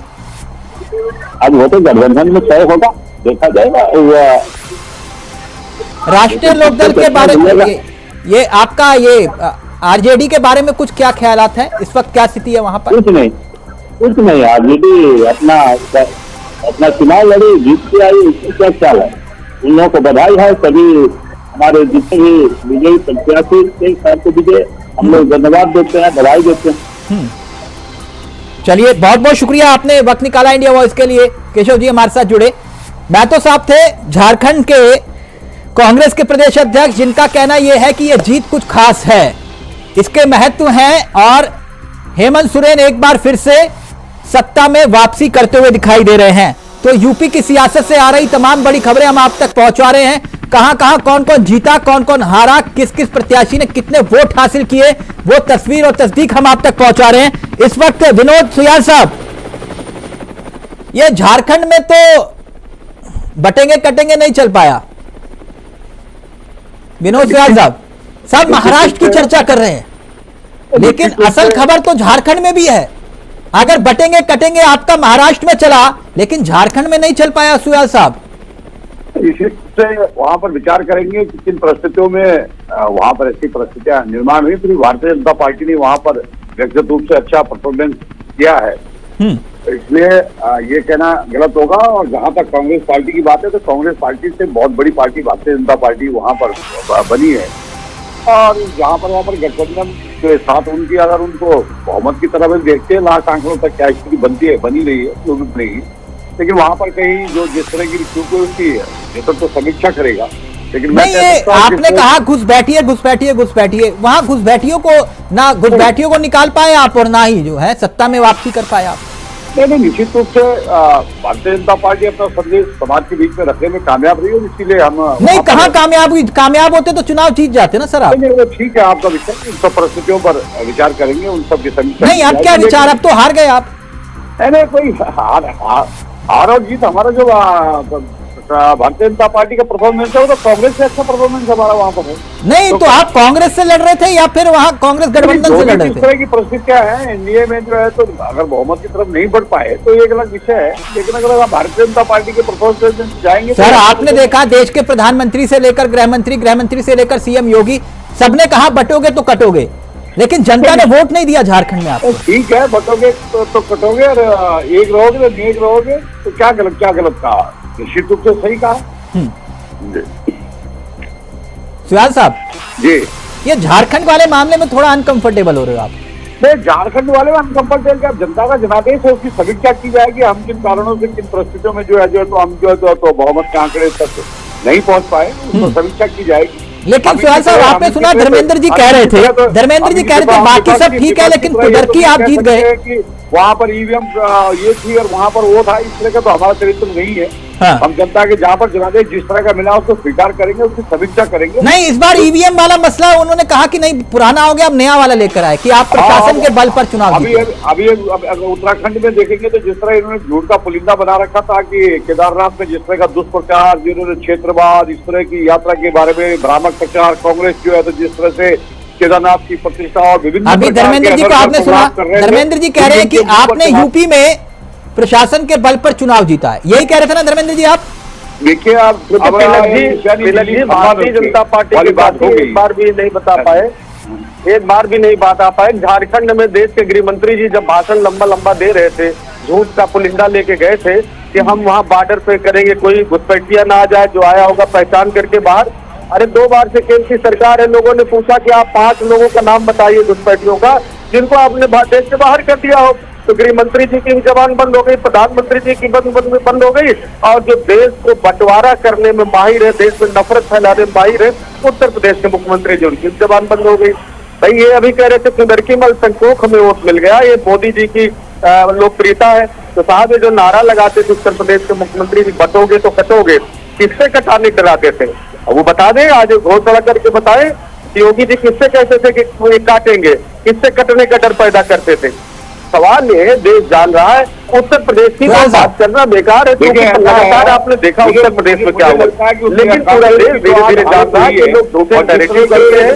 और महाराष्ट्र के अंदर क्या हुआ आपने देखा, 5 करोड़ कोई नेता मारते हुए पकड़े गए और ग्रहण नगर पहले भी तरह से पैसे का खुला खेल भारतीय जनता पार्टी लगातार पैसे के तंत्र से अपने तंत्र से कांग्रेस की षड्यंत्र से डेमोक्रेसी कहाँ रह गई, जनता के वोट जीतने का कारण अगर आप महाराष्ट्र के अंदर देखेंगे तो क्या स्थिति है, महाराष्ट्र में कितनी सीट लेकर आई कांग्रेस पार्टी, है ना? इनके साथ तो इन्होंने आपने और भी सब वो दिए, वो महाराष्ट्र में जो इन्होंने किया, वो भी महाराष्ट्र में जिस तरह से जो जन जन्मांतर के साथी थे, उनकी पार्टी को इन्होंने षड्यंत्र करके दूसरे एक मिनट रुकिए। ये झारखंड में विश्वेंद्र जी आपको क्या लगता है कि एक तरफ कहा जा रहा है कि यूपी में बटेंगे कटेंगे चल गया, महाराष्ट्र में चल गया, लेकिन फिर झारखंड में क्यों नहीं चल पाया, जैसे धर्मेंद्र जी बात कर रहे हैं? देखो, बटोंगे तो कटोंगे एक विषय ऐसा है जिसको गंभीरता लेनी चाहिए। बटों का अर्थ केवल एक जगह लागू नहीं होता। बटोंगे तो अगर आप एक शहर होता है, एक गांव होता है जिसमें चोर आते हैं, और जिस समय चोर आते हैं तो लोग बटे हुए होते हैं, तो निश्चित तौर पर उनको नुकसान होता है। हाँ। तो इसको इशू ना बना करके सही मुद्दे पे जाना चाहिए। अगर ये कहते हैं विपक्ष कि बटोंगे कटोगे मुद्दा लिया है भारतीय जनता पार्टी ने, तो विपक्ष को इससे बचना चाहिए था और सही मुद्दे लेकर के लड़ाई लड़नी चाहिए। विपक्ष ने नारे को हिट कर दिया, बिल्कुल हिट कर दिया, विपक्ष ने उस नारे के साथ चल पड़ा। धर्मेंद्र जी का ऑडियो, विपक्ष के साथ चल पड़ा।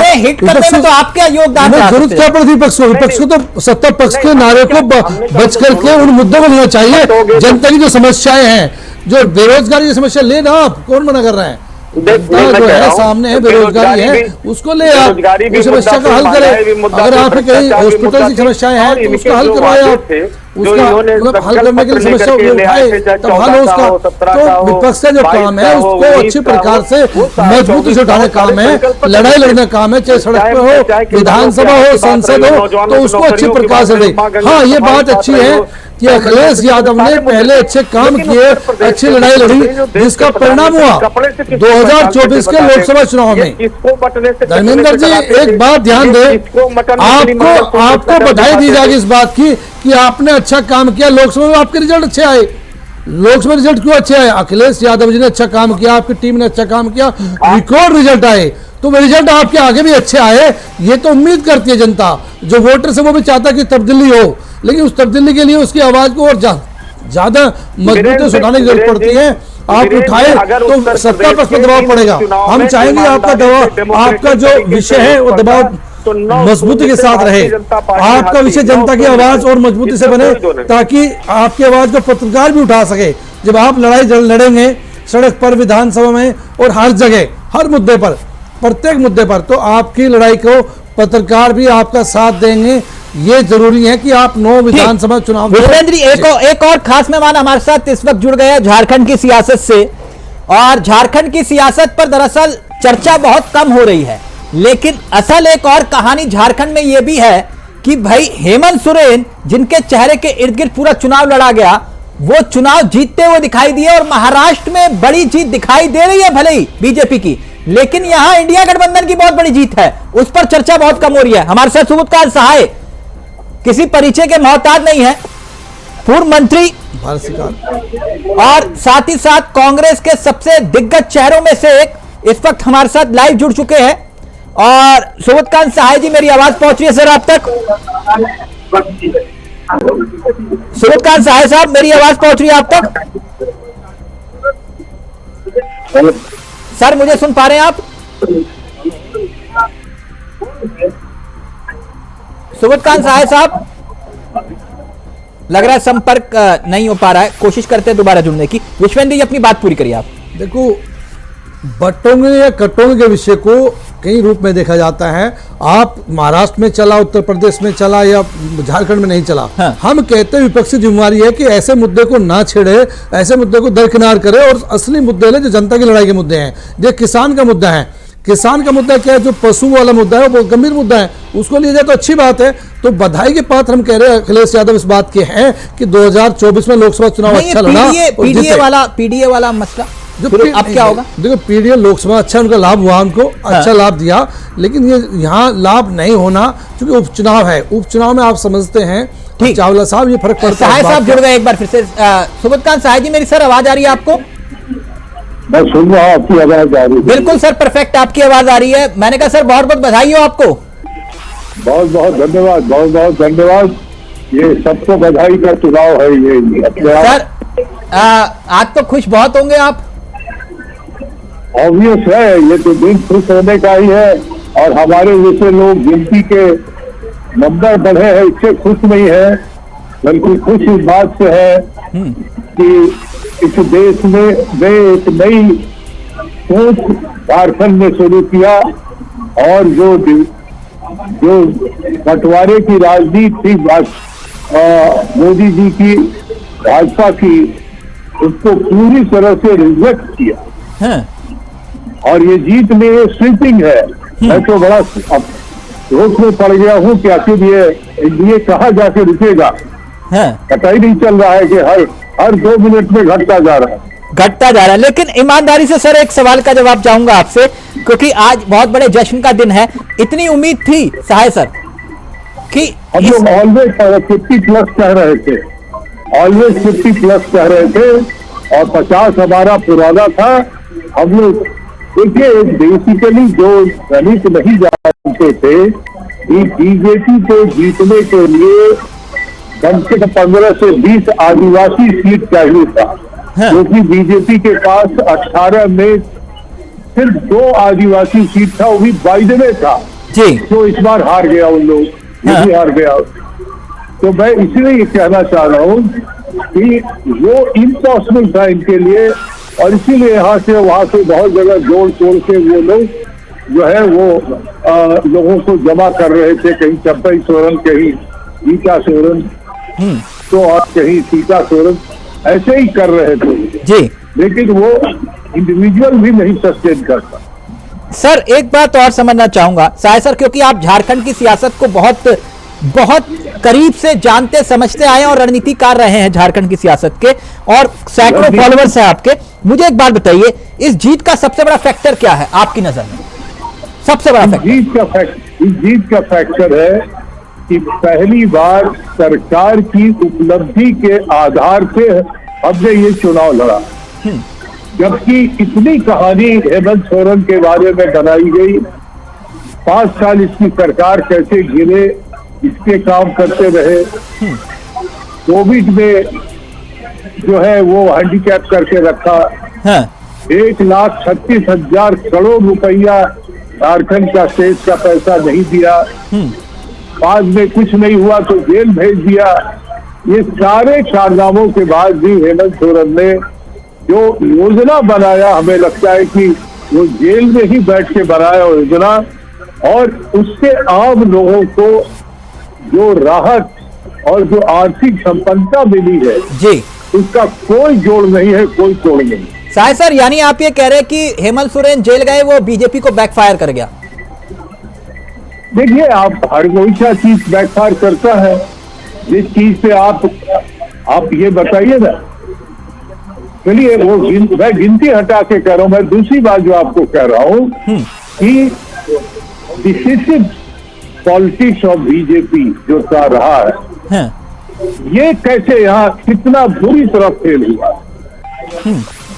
घुसपैठिए जो एक आडंबर बनाने की कोशिश किया। हिंदू मुसलमान हर जगह ही है इनका कार्यक्रम। बटोगे तो कटोगे, घिनौना सारी चीजें झारखंड में शुरू हुई। मैन ऑफ द मैच आपकी नजर में? बट इसको रिजेक्ट किया जब बेस्ट पार्टी की हो, और किन लोगों ने रिजेक्ट किया? समाज का सबसे गरीब तबका, आदिवासी, दलित, और जो है वो अकलियत। यहाँ मुस्लिम को कहा जाता है जोल्हा कोल्हा भाई भाई, क्योंकि इकोनॉमिकली और सोशली दे आर सेम। यहाँ कोई ऐसा कोई बोले। साई जी, मैन ऑफ द मैच आपकी नजर में इस जीत का? मैन ऑफ द मैच कौन है जीत का आपकी नजर में? मैन ऑफ द मैच तो लीडर जो होता है वो है, और उसमें कहीं दो राय कहने में कोई अतिशोक्ति नहीं है, हेमंत सोरेन। और अगर कहिए कि मैन ऑफ द मैच, तो हम तो कल्पना सोरेन को भी कह सकते हैं। बहुत बढ़िया, बहुत बढ़िया। साय साहब, ये जो अफवाहें उड़ रही है कि हेमंत नहीं तो कल्पना, लेकिन कांग्रेस ने जो स्टेबिलिटी दी पूरी इलेक्शन को, यहाँ 4 दिन यहाँ राहुल गांधी आए, 4 दिन कांग्रेस प्रेसिडेंट आए, और 8-8, 10-10 सभा करके जो स्टेबिलिटी दी है, वो विक्ट्री का सबसे बड़ा कारण है। साय सर, ये अफवाहें जो उड़ रही है कि हेमंत नहीं तो कल्पना सोरेन, क्या ये कुछ दम है इसमें? नहीं, वो सब कोई दम नहीं है। हेमंत सोरेन लीडर है, हेमंत सोरेन को ही हम लोग मान करके नहीं, क्योंकि ये माना जा रहा है आपकी जीत में मैया योजना और कल्पना सोरेन का चेहरा बड़ा चला है, ये सच है क्या? चीजें खेल में जब हेमंत जी थे तो एक कैंपेनर के तौर पे वो इमर्जी है कल्पना जी, और उन्होंने पूरी तरह से इस चुनाव में दौरा करके हर कंस्टिट्यूएंसी को टच करने का काम। अच्छा साहिब जी, ये जो फैक्टर, क्योंकि सीता और गीता वाला मसला भी था, वो चल नहीं पाया बीजेपी का। भाई, एक सीता गीता होता तब न, कहाँ का पत्थर कहाँ का ईटा सब खाली आदिवासी जोड़ करके इन लोग बनाने की कोशिश कर रहे थे, और गीता सीता सब हमारा सबसे कमजोर सीट हम मान रहे थे गीता के सामने हमारा, वो भी चुनाव जीत गया। अच्छा साहिब सर, ये हमारे पास एक खबर आ रही है, खबर ये है कि चंपाई सोरेन इस वक्त इंडिया वॉइस देख रहे हैं, उनके लिए कोई संदेश देना चाहेंगे? चंपाई सोरेन के लिए कोई संदेश देना चाहेंगे आप? I am not getting you, sorry. मैंने कहा सर, चंपाई सोरेन आपको सुन रहे हैं इस वक्त, कोई संदेश देना चाहेंगे आप उनको? चंपाई सोरेन मित्र थे, यही फर्क होता है। जमात में रहते हो जिस जात में रहते हो, एक बैग छोड़ करके जाओगे तो बिना जात के होके रह जाओगे। आज वही हुआ। चंपई सोरेन जैसा व्यक्ति बनने में बहुत वक्त लगा, बर्बाद होने में कोई समय नहीं लगा।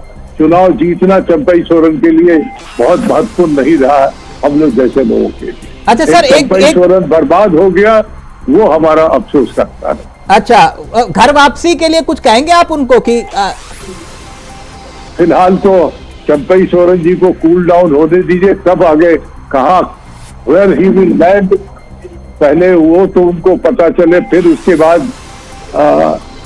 वापसी और नहीं वापसी ये कोई बड़ी बात नहीं है। अच्छा सहाय सर, एक बात और जानना चाह रहा था आपसे कि पिछली बार हमने देखा कि कांग्रेस के कोटा जो है वो बढ़ाने की बात हो रही थी मंत्रालय में। आपको लगता है इस बार जो है जीत में बहुत बड़ा योगदान क्योंकि कांग्रेस का भी रहा है, तो कुछ मंत्रालय में कोटा बढ़ेगा? देखिए अब वो क्या होगा और कैसे होगा इस पर अभी तो चर्चा नहीं की जा सकती। अभी टोटल फिगर सामने आता है और सबने अच्छा किया है, सारे एलाइज ने अच्छा परफॉर्म किया है। रहा सवाल कि जो टोटल है संवैधानिक तौर पे वो 13 नंबर है, 12+1 होता है, तो उससे बढ़ तो सकता नहीं है। हाँ। इसी में सबको खुश भी करना है सर जी, मैंने कहा इसी में सबको खुश भी रखना है। अरे वो हो जाएगा। ये मैं आपको बता रहा हूँ कि ये चुनाव मामूली नहीं है जी, ये पूरे देश को दिशा देने वाला चुनाव है कि मोदी जी का जो राजनीति है बांटो और काटो, इससे अपने कट गए हुए। लेकिन महाराष्ट्र में तो सर ये चल गया ना, महाराष्ट्र में निकल गया, लेकिन झारखंड ने जो एक यहाँ के पुअरेस्ट जो बिलो पॉवर्टी लाइन वाले हैं उन लोगों ने जो मैसेज दिया है उससे देश का अगला भविष्य और रणनीति तय हो। सहाय सर, चलते चलते एक बात, बहुत मीठी मीठी बात हो गई, लेकिन युवाओं की बात करते हैं और माना जाता है सहाय जी कमिटेड व्यक्ति हैं, जो कहते हैं वो सरकार से भी लड़के भी ले लेते हैं। ये आपने 10 लाख युवाओं को वादा किया नौकरी का, इस बार पूरा होगा? मैं कह सकता हूँ कि सब अच्छा होगा।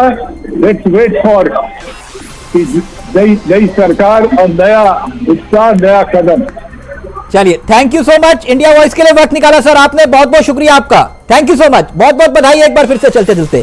तो आप सुन रहे थे सूर्यकांत सहाय साहब को। धर्मेंद्र जी आप पहले रिएक्ट करना चाह रहे हैं जल्दी से, आप विश्वेंद्र जी और सुयाल साहब आ रहा हूं फिर आपके पास, बोलिए धर्मेंद्र जी। मुझे कहीं जाना है तो मैं अपनी बात कह करके आपसे बिल्कुल सर, बिल्कुल बिल्कुल। देखिए सुबोधकांत सहाय जी से आपने जो सवाल किया, पहली बात तो झारखंड के महान जनता को नमन कि उन्होंने बंटने और कटने वाली राजनीति को नकार दिया। अब महाराष्ट्र में क्या हुआ, किस तरह से पार्टियां तोड़ी गई, किस तरह से चिन्ह कब्जा किया गया, किस तरह विरासतों के साथ धोखा भारतीय जनता पार्टी ने पूरे देश देखा और समीक्षा विषय इंडिया गठबंधन नेता नहीं, आपके सामने विश्वेंद्र जी ने कहा कि भाई ये बटेंगे कटेंगे, आपने हिट करवाया, वो कह रहे इतना योगदान तो बीजेपी का नहीं रहा। नहीं, बीरेन जी की बात से हमें कोई आपत्ति नहीं, लेकिन जिस तरह से महंगाई, बेरोजगारी, भ्रष्टाचार और इनके वादे को लेकर के हम लगातार जनता के बीच रहे, नौजवानों की नौकरियों के लिए, किसानों की बात करें तो आय दोगुनी करने की बात करें, डीएपी के लिए किसान डंडे खा रहा, लाइनें लग रही, पूरा देश देख रहा है। नहीं करिए, ये चर्चा बहुत जरूरी है इस पे। नहीं विश्वेंद्र जी, धर्मेंद्र जी कह रहे हैं कि नहीं वो ये जैसे कोई गाना हिट होता है ना धर्मेंद्र जी जैसे गाना कोई हिट होता है तो उसकी कई धुन निकाली जाती है, या कोई फिल्म हिट होती है तो कहते हैं कि नहीं ये सीक्वेंस 1 2 3 निकालो, आपने वही काम किया। नहीं विश्वेंद्र जी, बिल्कुल ठीक कह रहे हैं आप। ये चावला साहब जी, मैं एक सवाल जी नहीं विश्वेंद्र जी की बात आ जाए, एक मिनट धर्मेंद्र जी, मैं बिल्कुल आपकी बात, आप ही की बात लेकर चावला साहब, ये मानना पड़ेगा धर्मेंद्र जी को, समय की मांग कुछ और है, जनता को जवाब देना पड़ेगा। जनता की जवाब के सामने राजनीतिक पार्टी की जवाबदेही, राजनीतिक पार्टी अपने हित में ज्यादा काम कर रही है, अपनी पार्टी को मजबूत करने में ज्यादा काम कर रही है, जनता के हित में ज्यादा काम करे, उस पर ध्यान दे, विपक्ष की जिम्मेवारी बनती है, तो उस पर काम करेंगे तो लोकसभा में 2024 में जो धर्मेंद्र जी को फायदा हुआ, समाजवादी पार्टी को फायदा हुआ, अखिलेश यादव को फायदा हुआ, फायदा भविष्य मिलेगा, अदरवाइज यही पोजीशन आ जाएगी। नहीं, पीडीए का क्या होगा? जी की बातें सरमाखों पर है, इनकी सारी बातों को हम पार्टी में रखे आए, लेकिन उस सवाल इससे महत्वपूर्ण है, उत्तर प्रदेश के चुनाव को सामान्य चुनाव की तरह आप क्यों देखना चाहते हैं? उत्तर प्रदेश के चुनाव को जिसलिए डेमोक्रेटिक हत्या हो गई, जिस तरह लोग वोट सही डालने कहाँ पड़ी हत्या हुई, वो लाश कहाँ पड़ी, कौन सी हत्या हुई है तो बताए। आप हत्या कह रहे हैं, हत्या हुई है। आप लोकतंत्र में वोट की जीत होती है, वोट की जीत हुई है, झारखंड में जीत हुई है तो वो आपकी जीत है। उत्तर प्रदेश अगर आपकी है तो वो आप हार स्वीकार नहीं करते, आपको हार स्वीकार करनी चाहिए। इस तरह से वोटों की जीत, वोट डालने न दिया जाए और जीत लिया जाए तो इसमें वोट कराने क्या फायदा, घोषित कर दीजिए ना। यही तो होता था तानाशाही में, ये लोकतंत्र कहाँ रह गया अगर आप वोट डालने से रोकते हैं। धर्मेंद्र जी, विश्वेंद्र जी पूछ रहे, कह रहे वो जो लोकतंत्र की हत्या हुई उसकी लाश कहाँ पड़ी है? वो पूरा देश प्रदेश देख रहा है, उत्तर प्रदेश के अंदर पड़ी हुई है और उसके जो है दोषी उत्तर प्रदेश, उसको तो प्रशासन ढूंढ रहा है सर, प्रशासन ढूंढ रहा है। आप ये क्यों कहते हैं जो पत्थर चले थे उन पत्थर का जवाब दिया जाए, जनता का उनका हिसाब। धर्मेंद्र जी मैं तो ये कह रहा हूँ कि एक मिनट सुहास साहब, बड़ी अलग सी बात बता रहा हूँ। ये विश्वेंद्र जी इन्होंने कहा कि भैया ये पुलिस वाले नहीं गुंडे हैं, ठीक।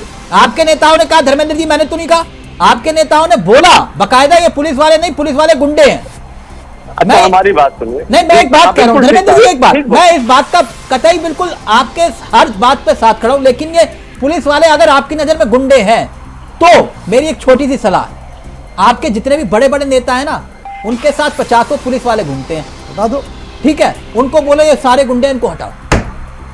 देखिए हमारी तो अगर आप अगर कोई सबसे पहला फोन अगर समस्या आती है तो फोन घुमाते हो कि भैया पुलिस कहाँ हो, आप फिर कह रहे हो उनको गुंडे हैं। ये बात धर्मेंद्र जी समझ में नहीं आती, फिर आप गलत डायरेक्शन बाहर ले जा रहे हैं। नहीं, आप कह रहे हैं पुलिस वाले गुंडे, तो फिर अगर कोई वर्दी में रह करके उससे ये उम्मीद नहीं की जा सकती कि गैर कानूनी काम करेगा। उसको वर्दी इसलिए मिली है कि गैर कानूनी काम तो करने वालों पर अंकुश कानून में है। लेकिन आप बताइए, निर्वाचन आयोग ने चिट्ठी जारी किया था कि नहीं किया था? किसी को आधार कार्ड मांगने का अधिकार नहीं है किसी पुलिसकर्मी को। सर मैं यहाँ पे धर्मेंद्र जी एक बात कहना चाहूंगा, अगर प्रशासन आधार कार्ड मांग लेते हैं दिखाने में नुकसान क्या है? अगर कोई आधार कार्ड किसी ने मांग लिया, पत्रकार वहां जाते हैं कवरेज करने, उनसे वहां मांगते हैं अधिकारी, जो बाहर पुलिस वाला होता है, बाहर जहाँ गाड़ी खड़ी होती है, चलती गाड़ी रोड पे भी, मैं आपको प्रूफ दे सकता हूँ इस बात का, चलती रास्ते में हाँ तुम्हारी गाड़ी कैसे घूम रही, कौन हो तुम? तो जी ये हमारा आई कार्ड है, हम कवरेज करने आए हैं, तो दिखाने में दिक्कत क्या है? हमारे पास आधार कार्ड है तो दिखा दो। बीरेन जी आप वरिष्ठ पत्रकार हैं, आप इतने भोले भी नहीं, आधार कार्ड क्यों मांगा जा रहा था? सवाल यही था कि उत्तर प्रदेश का पुलिस गैर कानूनी काम रोकने के लिए आधार कार्ड नहीं मांग रही थी, निर्वाचन के अधिकार से वंचित करने के लिए आधार कार्ड मांग रही थी। अच्छा धर्मेंद्र जी मैं समझ गया आपकी बात, अच्छा मैं आपकी बात समझ गया, जैसे कुदरती में माना और लेकिन फिर भी वोट गया बीजेपी को। लेकिन एक बात आपने कही कि कानून व्यवस्था बनाने की जिम्मेदारी किसकी? विश्वेंद्र जी, पुलिस की। अब एक बात बताइए कि भैया आपने जो बात कही, मैं आप ही की बात कह रहा हूँ धर्मेंद्र जी, बुरा मत मानिएगा, ये कह रहे हैं धर्मेंद्र जी कि भैया चुनाव आयोग ने ट्वीट किया था, ठीक। अब विश्वेंद्र जी का वोट है, विश्वेंद्र जी कह रहे हैं कि नहीं भैया तुम भी मेरे साथ 10 लोग और चलो, बोले कि हाँ चलो, और पुलिस ने रोक के पूछ लिया, एक मिनट रुके ना सर, है श्रुति खाते हुए वो ऐसे ऐसे करते हुए, तो पूछ लिया कि भाई कहां जा रहे हो? पुलिस वालों ने बोले नहीं ट्वीट नहीं पढ़ा आपने, वो ट्वीट जो चुनाव आयोग ने किया वो देखो, कैसे पूछ रहे, तुम्हारी हिम्मत कैसे हुई? मतलब पुलिस वाले पूछ भी नहीं सकते। और वो रिवॉल्वर क्या वो शोपीस के लिए होती है सर? सामने से पत्थर मारे तो क्या करेगा पुलिस वाला? नहीं रिवॉल्वर दे दीजिए, रिवॉल्वर आम जनता पर वोट डालने जाते हुए इसमें गोली बरसाने के लिए होती है, यही कहना चाहते हैं। इसलिए होती है। अरे साहब आप हम कह रहे हैं, आप इतना बड़ा चैनल, रेप्यूटेड चैनल है, नेशनल चैनल है, आप अपने कुदरकी में क्या हुआ, मीरापुर में क्या हुआ, साहब कुछ रिएक्ट करना चाह रहे हैं, साहब बोलिए। धर्मेंद्र जी कह रहे हैं हत्या कर दी आपने लोकतंत्र की यूपी में। साहब से पूछिए, महंगाई खत्म हो गई, बेरोजगारी खत्म हो गई, नौजवानों को नौकरियां मिल गई, किसान को डीएपी मिल गई, किसान की आय दोगुनी हो गई। धर्मेंद्र जी सियाल साहब को सुन लीजिए, बहुत देर से सवाल है, सियाल साहब से पूछिए, लगातार सत्ता में ये सवाल नहीं, मैं वही पूछ रहा हूँ, आप पूछ लीजिए ना सर, सारा काम मेरे ऊपर छोड़ोगे। नहीं, आप भारतीय जनता पार्टी कांग्रेस के हमारे नेता सुबोध प्राण जी से या आप प्रदेश अध्यक्ष जी से पूछ रहे थे, आपने वादा किया नौकरियों को 10 लाख नौकरियां देंगे। बिल्कुल इनसे भी पूछता हूं सर, इनसे भी पूछता हूं, किसी को छोड़ता नहीं हूं सर। नहीं धर्मेंद्र जी मेरे सामने, मेरे साथ मत करिए, या तो देखिए सुनिए सर, मैं आप पे आरोप नहीं लगा, नहीं मैं आपको बता रहा हूँ, मैं आपको बता रहा हूँ, मैं आपको याद दिला रहा हूँ, 1 मिनट रुकिए ना सर। 14 दिन में गन्ना किसानों का दे देंगे, नहीं 15वें दिन से धर्मेंद्र जी मैं किसी बात पे चुनौती नहीं दे रहा आपको, मैं आपके राजनीतिक जीवन पर प्रश्न चिन्ह नहीं खड़ा कर रहा, लेकिन या तो आप ये वाली चुनौती स्वीकार करिए या मैं करूंगा, या मैं 19 साल की पत्रकारिता छोड़ दूंगा आज ही इसी दिन, अगर मैंने इन लोगों से सवाल ना पूछा। या आप बोलिएगा फिर? और जो जितने मुद्दे आप गिनवा रहे हैं, एक एक मुद्दे पे मैं बात कर रहा हूँ, एक एक मुद्दे पर। तिलक जी, मैं ये नहीं कह रहा हूँ कि आप नहीं पूछते, मैं आपको याद दिला रहा हूँ कि अगर ये बैठेंगे तो इनके बड़े नेताओं से सवाल जरूर धर्मेंद्र जी, मैं बिल्कुल पूछता हूँ। और ये इंडिया वॉइस का मंच इसीलिए लोग जानते हैं कि भाई यहाँ पे सवाल पूछे जाते हैं और सवाल सत्ता से पूछे जाते हैं। अगर आज आप विपक्ष में हैं तो मैंने इसलिए आपसे बेरोजगारी का सवाल नहीं पूछा क्योंकि उसका उत्तर सत्ता पक्ष के पास है, और आप झारखंड में सत्ता में है, इसलिए मैंने आपसे पूछा। इसीलिए मैंने कहा तिलक जी कि ये जो वादे तो हम दूर का नहीं कह रहे, मैंने कहा 14 का हो, 17 का हो, 22 का हो, 24 का हो, लेकिन 22 के वादे उत्तर प्रदेश सरकार के प्रवक्ता यहाँ बैठे तो उनसे जरूर पूछिएगा। देखिए, कांग्रेस पार्टी हो या जो मुझे सर इजाजत देंगे, गठबंधन है, इसको जो भी परिणाम आए हैं उनको जनता के जनादेश को स्वीकार करने की आदत डाल लीजिए। ये लोकतंत्र के लिए अच्छे संकेत नहीं है कि आप परिणामों पर प्रश्न चिन्ह खड़े कर रहे हो। 50 प्रकार के आप इस तरह के बहाने कर रहे हो। उत्तर प्रदेश के अंदर अगर भारतीय जनता पार्टी ने माननीय योगी आदित्यनाथ जी के नेतृत्व में अच्छा परफॉर्मेंस किया है तो उसके लिए उनको बधाई दी जानी चाहिए। और ये लोकतंत्र के लिए अच्छा भी लगता कि एक पुलिस जो सत्य रक्षक है उसके लिए आप इस तरह के गुंडे शब्द प्रयोग कर रहे हैं, तो मुझे लगता है इनकी मानसिकता किस स्तर पर गिर चुकी है। और ये लोकतंत्र की हत्या जिसको बता रहे हैं, जब ये कभी बढ़त हासिल कर लेते हैं तब तो इनको लोकतंत्र की हत्या नजर नहीं आती है, लेकिन जब भारतीय जनता पार्टी नजर आती है तब इनके पास 50 प्रकार के बहाने हो जाते हैं। कभी ये पुलिस पर जो खड़ा करते हैं, कभी इलेक्शन कमीशन पर वो खड़ा कर देते हैं, कभी ये जो है तो इस तरह की अखंड इनको लोकतंत्र में जनता इसीलिए बेनकाब हो रहे हैं। इसलिए झूठ रोक कर ये जो है जनता को बरसला नहीं सकते। देश की जनता का नरेंद्र भाई मोदी जी के नेतृत्व में विश्वास है, योगी जी के नेतृत्व में विश्वास है, पुष्कर सिंह धामी जी के नेतृत्व में विश्वास है।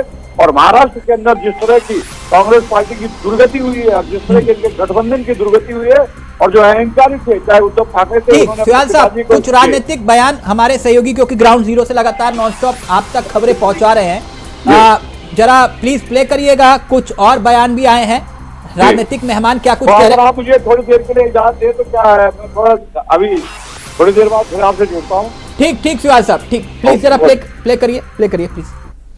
हमारे साथ उत्तर प्रदेश के उप मुख्यमंत्री ब्रजेश पाठक जी हैं, हम उनसे मतगणना को लेकर बातचीत करेंगे। मंत्री जी, क्या इतनी प्रचंड जीत पर आपका क्या कहना है? मैं बहुत आभार प्रकट करता हूँ महाराष्ट्र और उत्तर प्रदेश की जनता को, बहुत अभिनंदन है। माननीय मोदी जी की गरीब कल्याण योजनाओं का ये परिणाम है और जन जन का आशीर्वाद भारतीय जनता पार्टी को मिला है। उत्तर प्रदेश की 9 सीटों पर चुनाव था, 7 सीटों पर भारतीय जनता पार्टी आगे चल रही है, कुछ सीटें एक तरफा जीत रही है, कुछ पर लड़ाई हो रही है, क्या कहेंगे आप? 2 सीटों पर क्या कमी रह गई मुख्यमंत्री योगी? उत्तर प्रदेश के उपचुनाव के नतीजे आ रहे हैं, वही हमारे साथ बातचीत करने के लिए गांधी सरकार के नतीजे बात करते हैं। सर, क्या कहना चाहेंगे उपचुनाव के नतीजों को लेकर? ये जनता के विश्वास की जीत है, विकास की जीत है, तरक्की और भाईचारे की जीत है।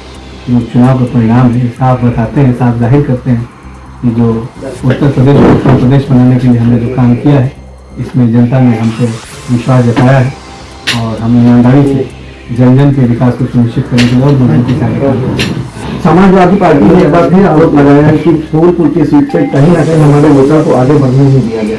ये समाजवादी पार्टी जरूर हाथी है, तो इस तरीके की बेबुनियाद बात करके जनता का ध्यान भटकाना चाहती है। जनता से जो असलियत है, सच्चाई जानती है।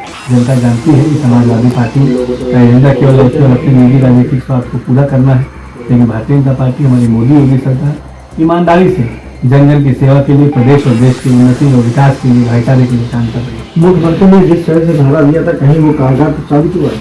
देखिए, हमारे उत्तर प्रदेश के मुख्यमंत्री योगी आदित्यनाथ जी हमेशा ईमानदारी से बीते 7 सालों में जो उन्होंने काम किया है प्रदेश की उन्नति के लिए, ये उस विकास की जीत है। और प्रधानमंत्री मोदी जी की लीडरशिप में हमेशा हमने ईमानदारी से जन जन के विकास को सुनिश्चित किया।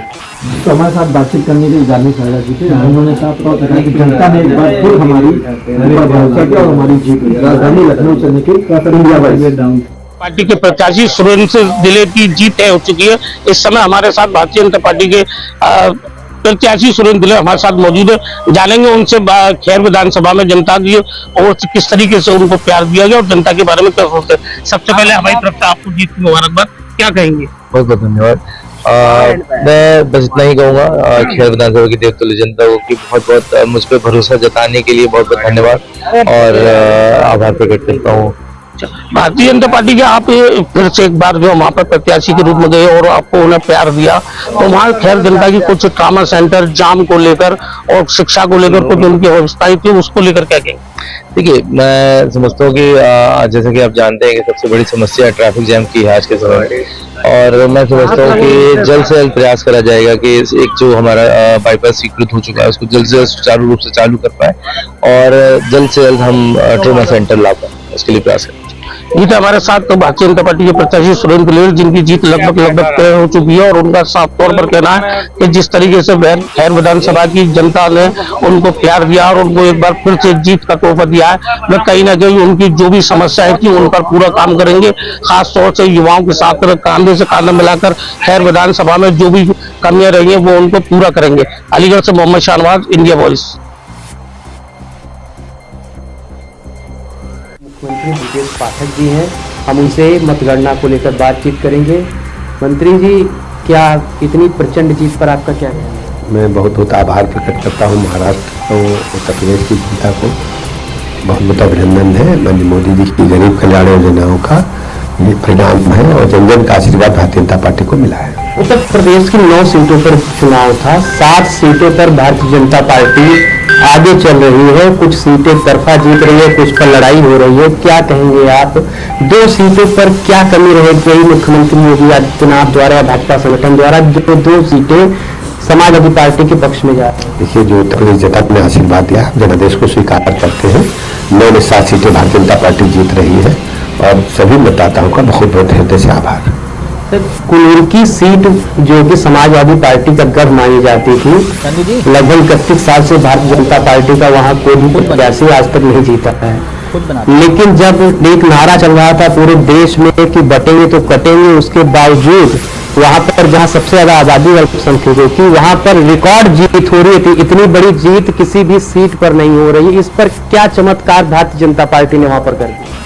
ये भारतीय जनता पार्टी सबका साथ, सबका विकास, सबके विश्वास के आधार पर काम करती है और कुंदरकी में सब समाज के लोगों ने भारतीय जनता पार्टी को आशीर्वाद दिया है। तो ये जो चुनाव है 24 में जो भाजपा को झटका लगा था, कितना इसे उबार पाएगा भारतीय जनता पार्टी को? 27 के लिए इसमें इस चुनाव की कितनी अहम भूमिका आप मानता है? इसमें भारतीय जनता पार्टी ही जीतेगी, आप देखिएगा, वेट करिए। सर, आप महाराष्ट्र में गए थे और महाराष्ट्र में इतनी प्रचंड जीत, इस पर आपका क्या कहना है? महाराष्ट्र की जनता का बहुत बहुत आभार है। झारखंड में भी भरोसा था भारतीय जनता पार्टी का, अच्छा चुनाव भारतीय जनता पार्टी ने लड़ा है और हम जनादेश को स्वीकार करते हैं, फिर जनता के बीच में जाएंगे, मेहनत करेंगे।